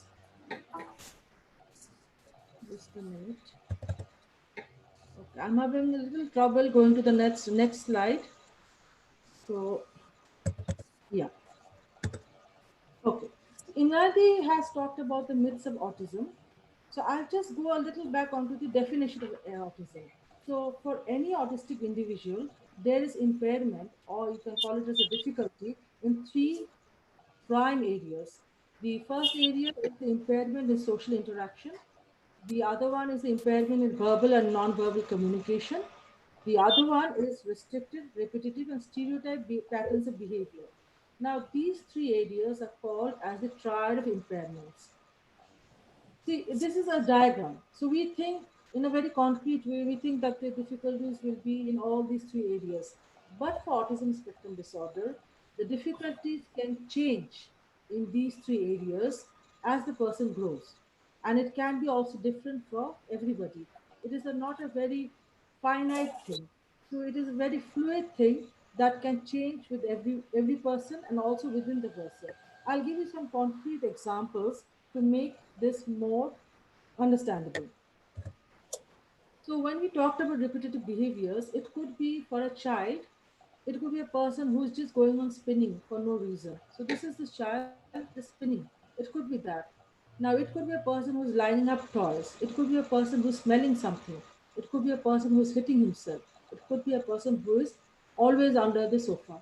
Now, you might say, I don't see these type of behaviors in people in colleges or universities. That is, they do have repetitive behaviors, but they have the ability to mask them. See, as people are growing, we all adjust. And even a person with autism, when he's a child, maybe these behaviors are very, very common. They could not control it. But as the person grows, gets education, he understands that he's a misfit and he tries to hide those behaviors. But when these students are alone, we can spot those behaviors. Like it could be somebody who is always tries to talk to himself. Like even if he's sitting, he's softly talking to himself. And you might think it might be normal or why is it talking like that? It could be a person who's thinking to the sunlight. He's looking at a very different way. And it could be a person who is going on rapping his, and when you tell him not to move or then he is hiding it. So these are the repetitive behaviors can be enormous. So for children, it can be seen more commonly, but for adults or young adults, they have the ability to master. Okay. Another type of movements children are they can be staring at fans for a long time. They can be rocking. They can be flicking their fingers. Now, the other area of impairment was social deficits. For children, it could be like not showing interest in common things. It could be also that children cannot have the ability to play. Now, these are the three areas which I discussed earlier: communication, social, and behavior. So this is represented as a Venn diagram. So impairment in social understanding, impairment in imagination, impairment in social communication. Now for a student with autism, if he or she is in your class, these impairments will be there. Now the student might have the ability to miss some of them. So we'll come to the next slide which says that you as an educator, what you can face in class. So see, in colleges, it's not only about the classrooms. Colleges are more than classrooms. It is the canteen, it is the library, it is the career counseling cell, it is a computer center, it is hanging out with friends, it is cooking classes. Everything that is there to college education. This is where the students in autism have now the biggest support in autism in college actually academic. In fact, many of them simply brilliant. They have a very brilliant track. Not all of them, but most of them are very brilliant. But there is something. They are not socially cued to the thing. So in some classes, you might see a person who does not mix with anybody, has no friends. It could be a person who goes on questioning the teachers, and so because they're having so difficulty in navigating the social environment, and also they don't have much independent living skills, that it is in higher education that they need the greatest support from us. What is the irony? Students with autism in higher education are not given any support. Simply that nobody believes that they need support, that they have a disability. And in many cases, neither the parents understand that their child has a disability, or it could be the person, the student himself also does not understand that he has a disability and which, if supported, he could do very well. So accommodations in higher education, I've said, the students of autism spectrum disorder often have needs, special needs that extend beyond the classroom. Now, it's a very nice quote which caught my eye, and most of us here present are educators. It is said that educators are the only one who lose sleep over other people's children. We try to think when one of our students are properly in class, it is the teachers who try to figure out what is happening, and we try so many strategies. But sometimes in higher education, we forget that this student might have a disability. I mean, that factor often does not come to our mind because of the fact that we think this person has come to higher education, he might not have any. Okay, now what do we see? The impact that as teachers we see.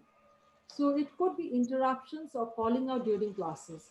I mean, during taking classes, most of you might have seen some students who ask questions in a very inappropriate time. They don't understand that when to do it. And there are some other students also who constantly correct the teacher. Like suppose, we are all humans. So sometimes we make mistakes. Or suppose there's a typographical error.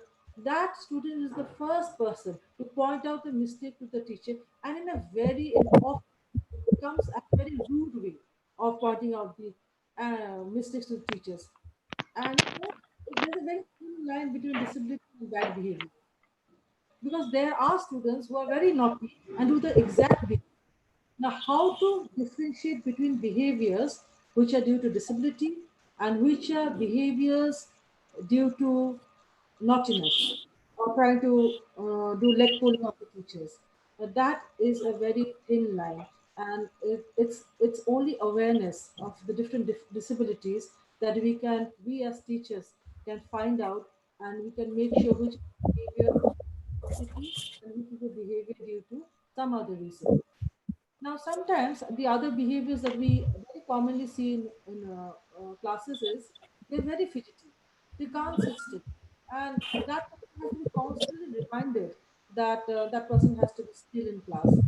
And then people make very clear noises in class. And sometimes they get mad or they have outbursts, which we call in very technical terms as in class. Suddenly they just flare up and also have a very apparent rude behavior. So these are the behaviors that we as teachers face in our classes, and some of this behavior could be a disability. And the other impact that we see very that is difficulty in giving assessment and completing the homeworks. Sometimes understand what is needed from them. Some students have difficulty multitasking. He cannot give the assignments to different courses. This person might have very great issues in group work. There can be issues too. But you must remember that these difficulties will be person specific. And we cannot say that these will happen. It might happen, it might not happen. It might happen now, it might not happen later. So it becomes very, it's like a puzzle. And the other academic matters that we see is as I said before, the paradox of deadlines, homeworks, taking notes, perspective taking. These students always have some difficulty. I mean, as a teacher, we might not be able to really say that this person has an impairment, but we can say this person has some issues. I mean, that is very well known with his friend circle, with his teachers, with the college management. This person will always have some issues. So it becomes very challenging for the teachers. And these persons are always, very often, not always, are the source of bullying. They are bullied like anything. And they are bullied with very mean terms. Like in Bengal, we say that they are mad, pagol, and doesn't know matha mota, that is, they don't understand jokes. We could also see the other behaviors like that they try to escape by sleeping in class, putting their heads down, being inattentive. So now the college personnel will also have these issues they're likely to face. So you can have behavior issues which are odd, offensive, awkward. Social issues is there'll be lots of complaints relating to interacting with others. Friends might come and say that this person behaves very oddly with them, does not give their notes, does not share anything. There could be emotional issues also. So now, we're trying to categorize the impacts that we have just seen. So we have behavior issues, social issues, emotional issues, and also you have the learning issues. So now this chart is there. It's a big chart. So I'll show it one by one. On the left hand side, you have the behavior. And this The middle portion could be the probable cause. And the last, the right hand corner is what we as teachers generally think. Now, suppose a student in your class puts his head on the desk. We might straight away think that this person is ill, is sleeping due to that, or we could think this person is becoming very rude, is showing that I don't care about your lecture, so I'm just putting my head. I don't want to listen. I mean, the first reaction as a human being, as a teacher, is this person is trying to escape my lecture, is becoming very rude. But the actual reason could be sensory overload. Inanity had mentioned about sensory difficulties in for people with autism. So this putting the head on the desk could be a sensory overload. And sometimes also you can see some students don't look at the teacher when they're answering something. And for most of the teachers, we think it's a very bad behavior, not looking at the teacher. But for many students with autism, when they look at something, they cannot speak or they cannot think. So they have to shut down one sensory organ input in order for the other sense to occur. So when they look at something else or they look at the scene, then they're not focusing on the teacher, and then they say, then answer your question. Okay, we come to the second behavior is a student who mimics or recites back. So whatever you ask, mimicking. We might think they're not taking this teacher very seriously, but there are many students with autism ये who बीच में रख दो, सब मिलके खा लेंगे. very great expressive. कौन And really रो रही? and we can communicate with great communication skills, and it's overflowing. Yeah, great expressions, and that could be misinterpreted as overestimating the functions. But the actual cause could be this over expressing themselves could be a compensation for the receptive skills. The other thing is the behaviors could be odd speaking behaviors, and the interpretation could be inappropriate, but the actual cause could be pragmatic language deficits. The other behavior could be may not respond to facial expressions or tones because they don't really understand the difference in tones, and this leads to miscues in assignments. And the cause could be that they have difficulty in non-verbal communication. Okay, this is one thing that most of the teachers we have faced, that when you are walking in the corridor or something, many of our students do not recognize us. And we think that the students are very aloof, they're very rude, they don't even wish us. But actual reason could be they have a very limited facial recognition. So believe it or not, some people with autism, even if they're seeing a person, might not recognize you. It becomes very hard to understand, to really comprehend this. But this is the uniqueness of this disability. And it is so wide, so varied. The last behavior that I'm coming to is may not shift topic on cue. So, when you're having a discussion, we move on to one topic with the other. And we think when a person is not moving, it could be self-absorbed or uninterested. But the real cause could be they do not automatically catch on because they need a lot of processing time. So this was in a nutshell. These are some of the behaviors that many of us as educators we have faced, and sometimes they have been misinterpreted. And the other thing was what could be the probable reason. So for a student autism in higher education, even though he or she is within a crowd, it could be possible that they would feel they are alone in a crowd. They feel very alone. They want help, but they do not know how to ask for help because communication impairment is there. They don't know, and we as educators, we don't even understand that they need help, so we cannot extend the help or any help to them. So this is a situation which most of the students in higher education with autism face worldwide. So now students with autism, they face a lot of problems. Like I'll give you some specific examples. Now how to take admission to desired college. That many of the students cannot figure out. And how if they need to stay in a hostel, moving away from home, they have difficulties. They might have difficulties in emerging social situations. They might have difficulties in time management, budgeting, transportation. They might have difficulties in completing coursework. they might have difficulties in having in asking for required services, and also they have a lot of difficulties in planning for and actually transition to life after college. Now these are the difficulties which is there within the person, but what we see is some person have taken admission to a course, is having a difficulty for say 6 months, 7 months, and they discontinue their studies. We think this person is not interested, this person is dull, doesn't have the desire to try hard, doesn't have, or maybe having financial problems. We just think of them as dropouts because that happens. Dropouts happen in higher education for n number of reasons. But we as educators must remember there could be a large number of dropouts by students with autism spectrum disorder because they could not ask for help, and we as the educators could not extend any help because we are not aware that they needed help. Such a paradox, such irony. So despite the adequate cognitive ability for academic success, many individuals on the autism spectrum find higher education an insurmountable hill to climb. I have over 20 years of experience teaching in an undergraduate college. I have seen so many dropouts.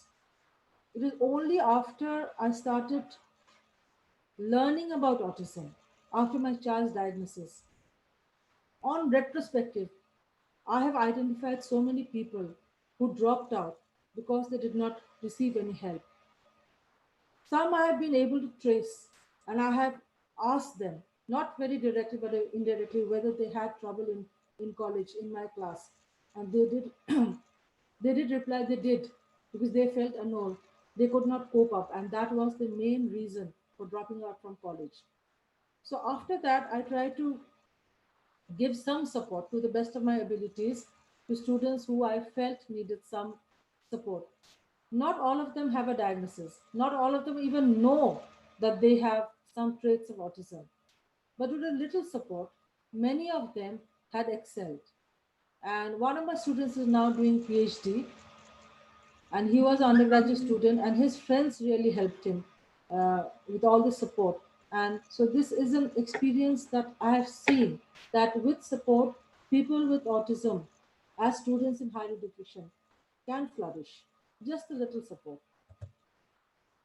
So we talked about these things, that it's a neurodevelopmental development disability, and the major need is in social communication. It is also a spectrum of abilities. Please recall, I use a lot of might, could be in my earlier slides. That is, I cannot pinpoint the special need of a child or of a student. So the needs can be varied according to the person and according to the age of the person also.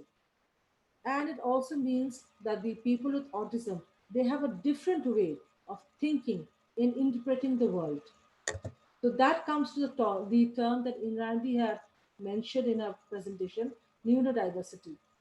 We all are so accustomed seeing people of different colors, different body shapes, different eye color, different hair length, different voice tones.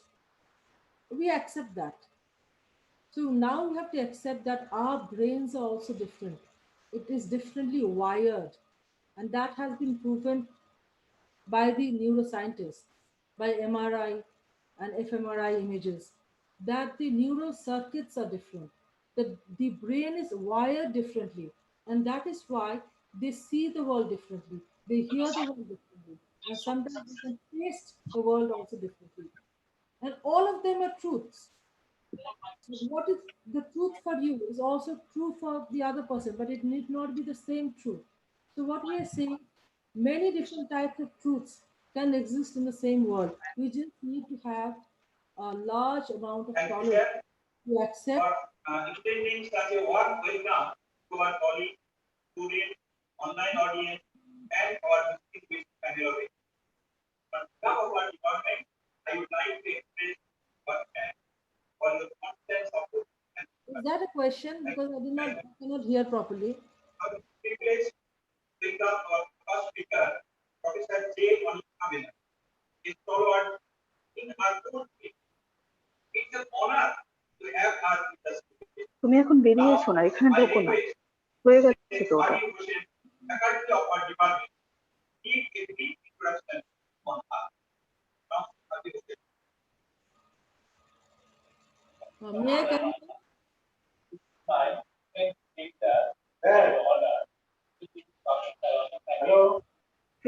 এখানে mute কেউ করছে না, ইয়ে কথা বলছে এখানে।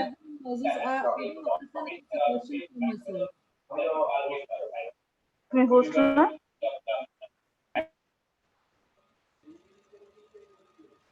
Okay, I think it was just background noise. So what I'm saying is this presentation, it shows, suppose you're asking a person with autism, how are you? That person might answer in just a single word, fine.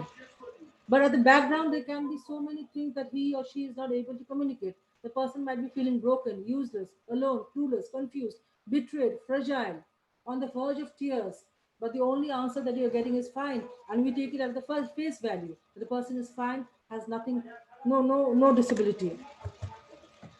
Okay, the unique needs of students with autism is, we must remember, is different for each individual. So now, why should we be paying so much attention to students with autism in higher education? The first number one point is they have unique gifts. They see the world differently. They are the ones who will invent things, and because they think out of the box. They are the ones who could be potential scientists, inventors, writers, and they have a very great potential for societal impact. The other thing is, we now know that disability is viewed as a social model where the environment is the barrier. So if you can change the environment, we can tap into this tremendous human resource potential.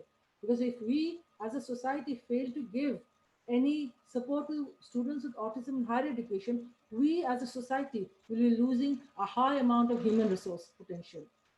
And also the potential to drain time, energy, resources of any institution. Because the time that the institution, the educators try to figure out what is wrong with the person and try to fix it, I mean, it's much more easier to give a support, and it will have a great impact on the person. And also it will conserve the energy resources of the institution. And the last point is, even if whether you want to accept autism or students with autism in your class or not, that is not actually in your hands. There's so many people with autism now in higher education, in jobs, and we have to accept that they are here. And now it's our need as a society to provide the supports. Now, the supports for a student with ASD in higher education could be in different ways. It could be academic support, it could be academic accommodations, accepting the learning habits, social coaching, peer support, career counseling. So now we come to some strategies by which we can support the students with autism in higher education. So this academic support could be communication in lectures and tutorials. So the educator must keep in mind the language should be clear, precise, and concrete, because they don't understand ambiguous language. So whenever we give any notes or we give our lectures in class, it has to be clear, precise, concrete. And we should also use less language, both written and verbal. It should be to the point. And we should be very clear about the rules of behavior. That is interrupted. Like it could be like if a person asks questions too often, we could be very clear at the beginning of the class. We say the questions will be asked after the end of the class or after a certain period. And we should also give time to process information. And the other thing is we could be aware of the noise level, but sometimes it's not in our hands. But we could like place the student who has a sensory overload not away from the window. The other thing is we should try to avoid using sarcasm and hypothetical scenarios, because abstract thinking is an area where students with autism, many of them, they flounder. So it's better to say anything straight away. And the other thing is if you can demonstrate, if possible. So that is why many students with autism, they do well in science subjects, which is more of experiments and all which you do with your own hands rather than reading and inferring. And we have to also check what has been understood, because you might say something that person might conclude in a different way. So it's always better to ask them whether they've understood it and what they have understood. They can say, I've understood, but they could have understood something entirely different. So we need to ask them to repeat what is expected from them, and then we can figure out whether they understood or not. And we should teach them to understand conversation cues or social skills. So that takes a lot of time. So now we might be thinking, who are these people? So the first person is John Elder Robinson, a person with autism spectrum disorder, who wrote books, a lot of books. This is just a single one, Switched On. And this is Professor Temple Grandin. Inayati has mentioned that she has written n number of books on autism as well as animal husbandry. So they were the people who tried with the support of their friends and family. They have excelled in their own chosen fields. So this was another two books by John Elder Robinson. Now I'll be showing you some specific examples. This is Fazli Azim. I have had the privilege of meeting him in Delhi. He is the head of the Department School of Arts and Design. He's a Fulbright scholar and he has autism. And because I was introduced to him and had the time to talk to him, so we talked after the presentation that how he excelled in this studies. Did he have any problems at all? Oh yes, he had a lot of problems, lot of bullying. He was very upfront on it. What he said was the support that was given to him by his parents, and which helped him to find the power within. Every human being has a great deal of human potential. It just needs for some person to believe in the student, to say that you have the potential, apply her. So now, firstly, one thing I asked, many students with autism, they have great trouble looking at the eye. How do you look at me when you're walking? Then Fazli gave me a very nice answer. He said, you are assuming I'm looking at you because my head is turned toward your face. But actually, I'm not looking into your eyes. I'm looking at your nose. Because eyes speak a lot. Our eyes speak a lot. So, and that gives a lot of inputs. So he figured out that was his strategy for talking to a person in a socially accepted way, but also not causing him any discomfort. Another example, Dr. Stephen Shaw. He's a professor of Adelphi University, USA. He has written many books. He's a resource person all over the world. And a specific book written is College for Students with Disabilities, a person with autism, who is now a professor. Dr. Temple Grandin, we mentioned before, professor of animal science at Colorado State University, and she's a well-known, renowned autism sportsman. And he discovered a way by which cattle could be killed in a very humane way, that they would not have any pain before their death. Now see, a cattle who is going to be killed for beef, we might think, what does it matter? The person, the cattle, the cow is going to be killed. But it was a person with autism who thought, even if the cow was going to be killed, the cow should not feel any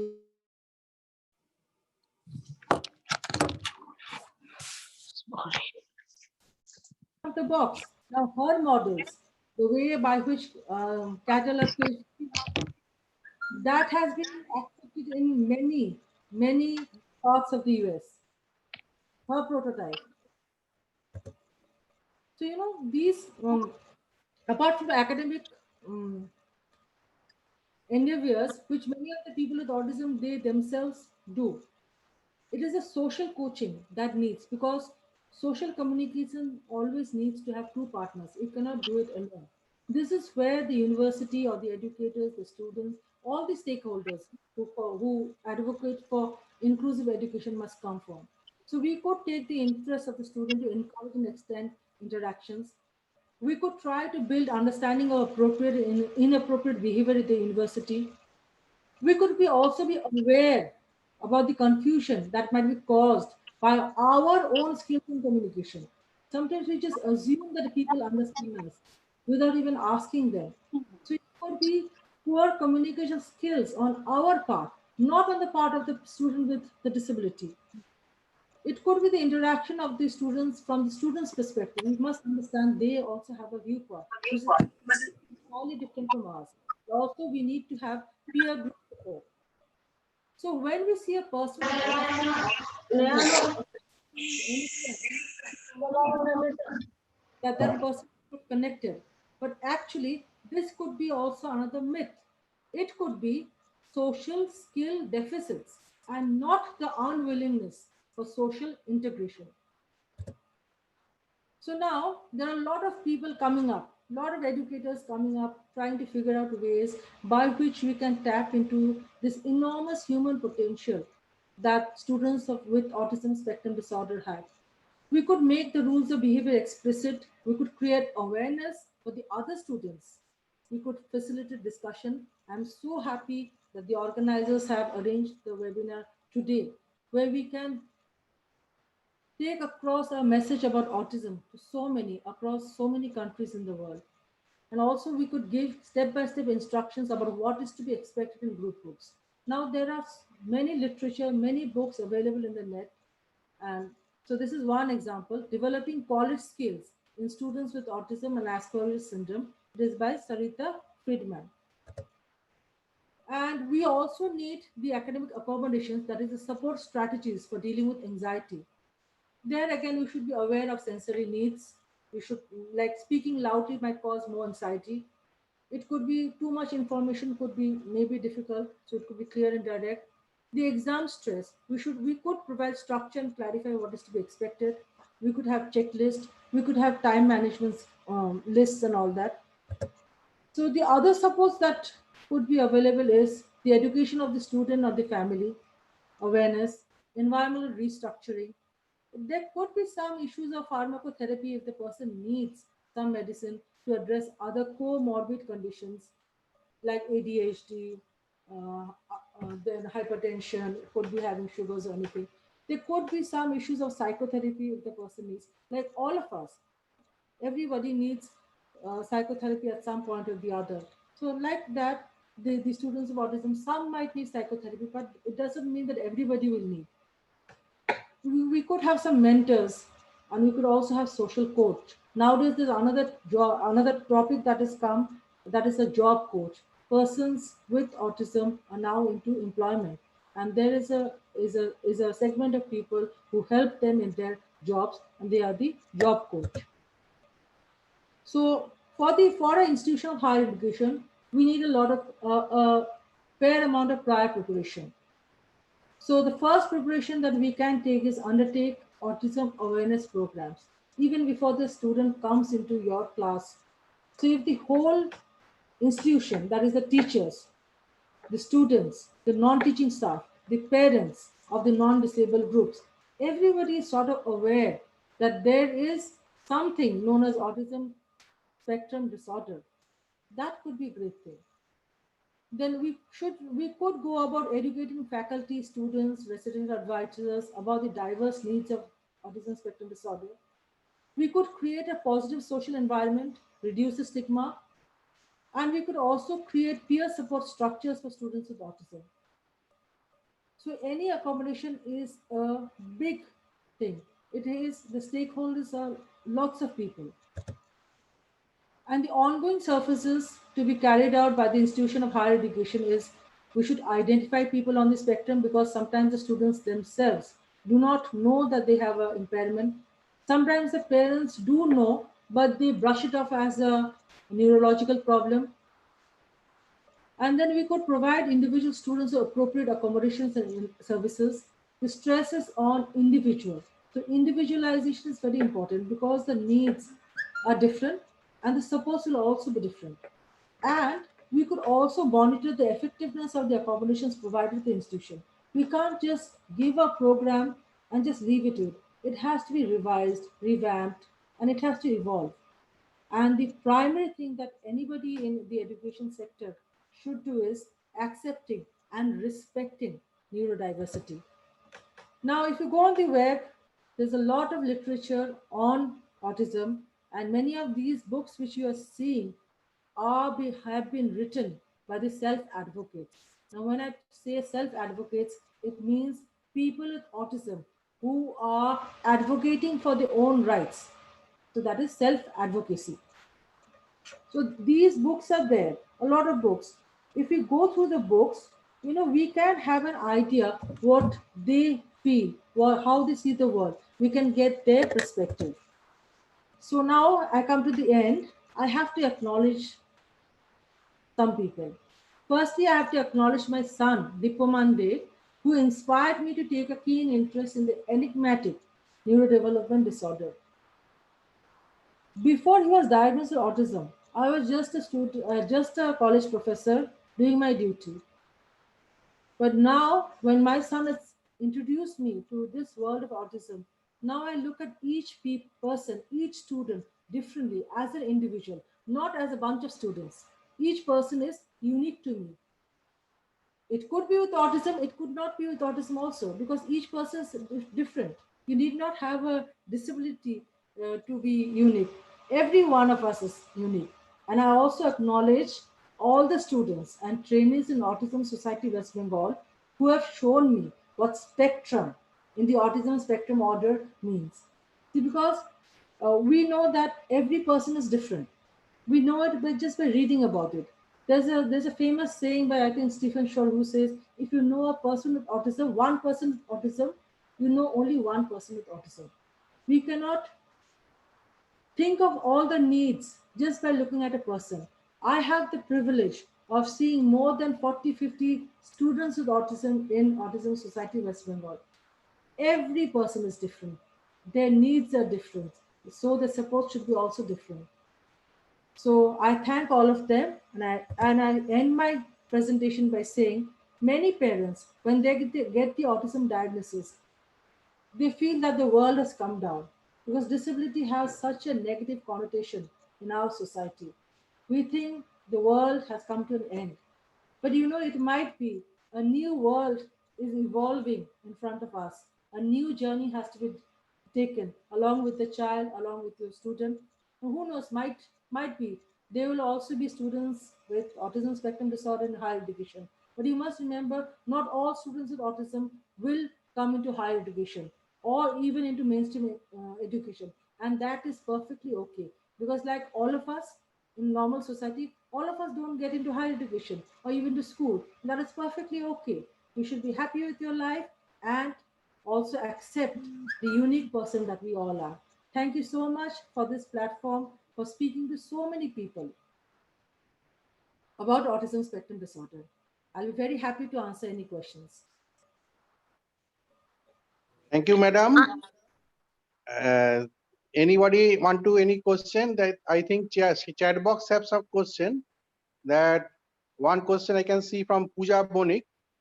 How do we recognize the potential they have? That's an excellent question. How to recognize the potential? It needs time. The first factor is time, and the other one is give exposure to your child with autism or student with autism, the various things. Like if a person had a very great creativity in, say, the arts, drawing, that person must be first introduced to drawing, to colors, to crayons, sketches, and all that. Because you have to have those things needed for the creativity to be around the person. And it might take a lot of time. It might take years also to know which is the passion of the person.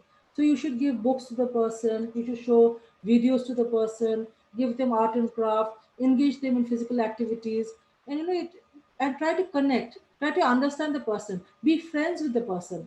Then only slowly it will be revealed which area this person has an interest. Can I ask a question? Yes, please. Myself Sonali. I'm speaking from Turkey. Thank you, Dr. Mituji. Regarding your information, I have two questions. The first question is, how do you deal with such students who do not do their work? Particularly now, I'm talking about the remote learning. This is the first question. And the second question is, how do you teach in a class where there are normal students and autistic students together? Okay. Mm. So I'll start answering your question with a quote which is there. That is, there's a saying that goes, "I cannot learn the way you teach." It is as though a student with autism is asking, "I cannot learn the way you teach. Can you teach me the way you can learn?" Every student is capable of learning. We just need to find out their learning styles.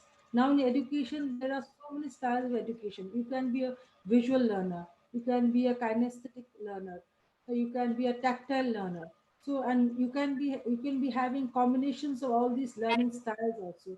So it is very important for the educators to understand that it is not only the visual mode of learning or teaching. That is not the only mode.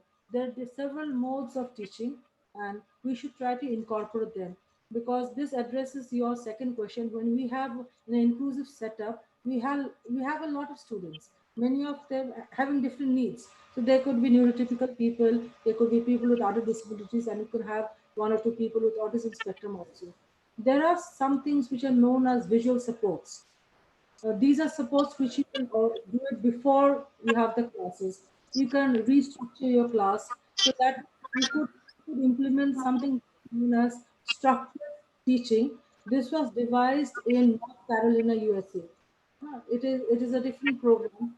So you can try to incorporate different programs and different supports in your class, which will make the your session, much more easier for the student with autism to comprehend.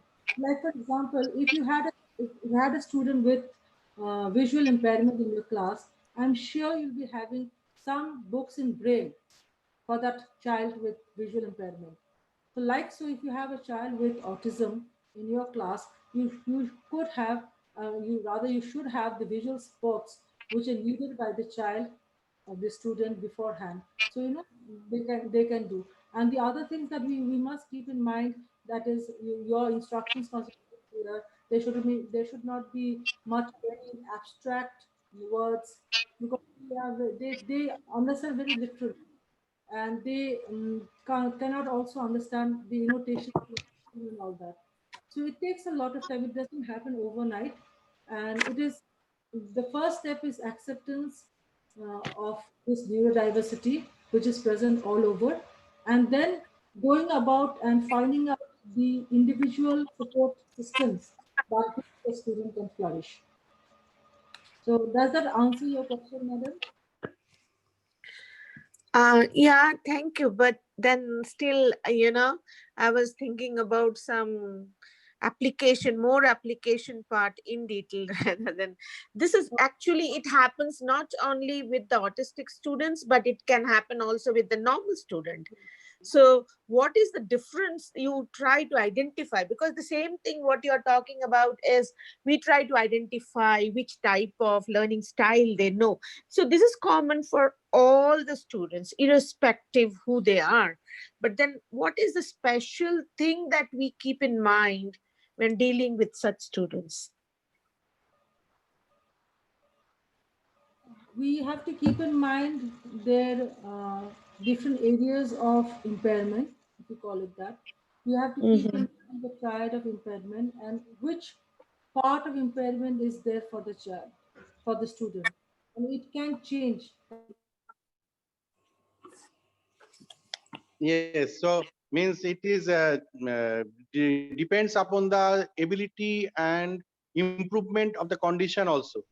So it is not custom made that everyone should follow the same.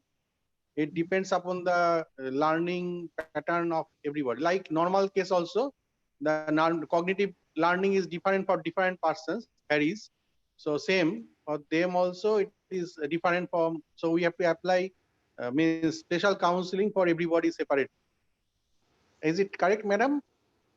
Yes, Dr. Poddar, very aptly you have said that it has to be customized, and which makes it much more difficult, which makes it Yes, much yes. more difficult for educators because we always try to think of a certain way by which we can one method fits all. But for autism spectrum disorder, it is becoming very difficult. Like I'll give an example. Suppose you had students with locomotor impairment who are using the wheelchair, just building a ramp which by which they could access all your classrooms that would be a great support, and that could be used by any people using the wheelchair.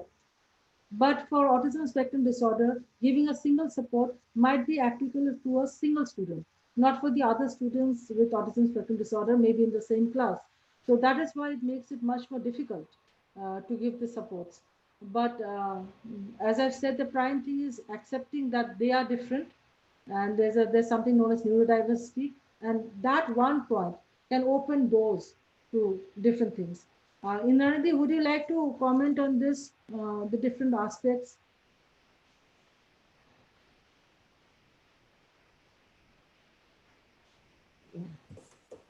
No, I think Okay. you answered it very well. I think that in higher education, if you know that the areas where I think they tend to have the challenges are things like deadlines, making friends, the social environment of the college, now of the universities. If, even if they're good in academic and they are struggling in the social areas, it will pull them down academically because emotionally they will suffer. So I think some counselors, some go-to persons would help to support these people who are having difficulties in managing college life or university life. Thank you, madam, for the nice session. And somebody want to keep contact personally with you for he has his award to be counsel with you, means with advice and take he will take. So I will give you a contact number later on to him. I told him to contact with me, Mr. So you please contact with me later on, sir, so I can give connected with you to Inanidhi and Dr. Mitute also. Thank you, madam, for your giving time and opportunity for us to share your views with Autism Society of West Bengal, the work also. Thank you, madam, and thank you all the participants to be here today. And I would like to extend that tomorrow, please join as per the schedule. And our next speaker is tomorrow. I have given the schedule, please check. And I will give the new Zoom link to all of you. As all of you have sent the feedback form, I have your contact numbers. So I will distribute the Zoom link again by tomorrow. Thank you, madam. Thank you for everybody for joining. And I must thank you to Pat Petulai University, Vice Rector Dr. Gushwarani madam, to arrange this Zoom platform of 500 capacity for us, and also IT support, and also University Bengkulu. And as Techno India, Dr. Mr. Vyas told that his personal feeling and joining with us in Malaysia and Indonesia. So we will must move forward to achieve something, and we'll do something. Thank you, all of you, for your support and joining. I think with these 5 days, we will learn more in different aspects of different health issues. So thank you, all of you. Thank you, madam, and all participants. You're very welcome, and see you tomorrow. Bye-bye. See you. Bye-bye. Thank you, madam. Thank you. Bye. Bye-bye. Bye-bye. Bye, everyone. Thank you. See you tomorrow.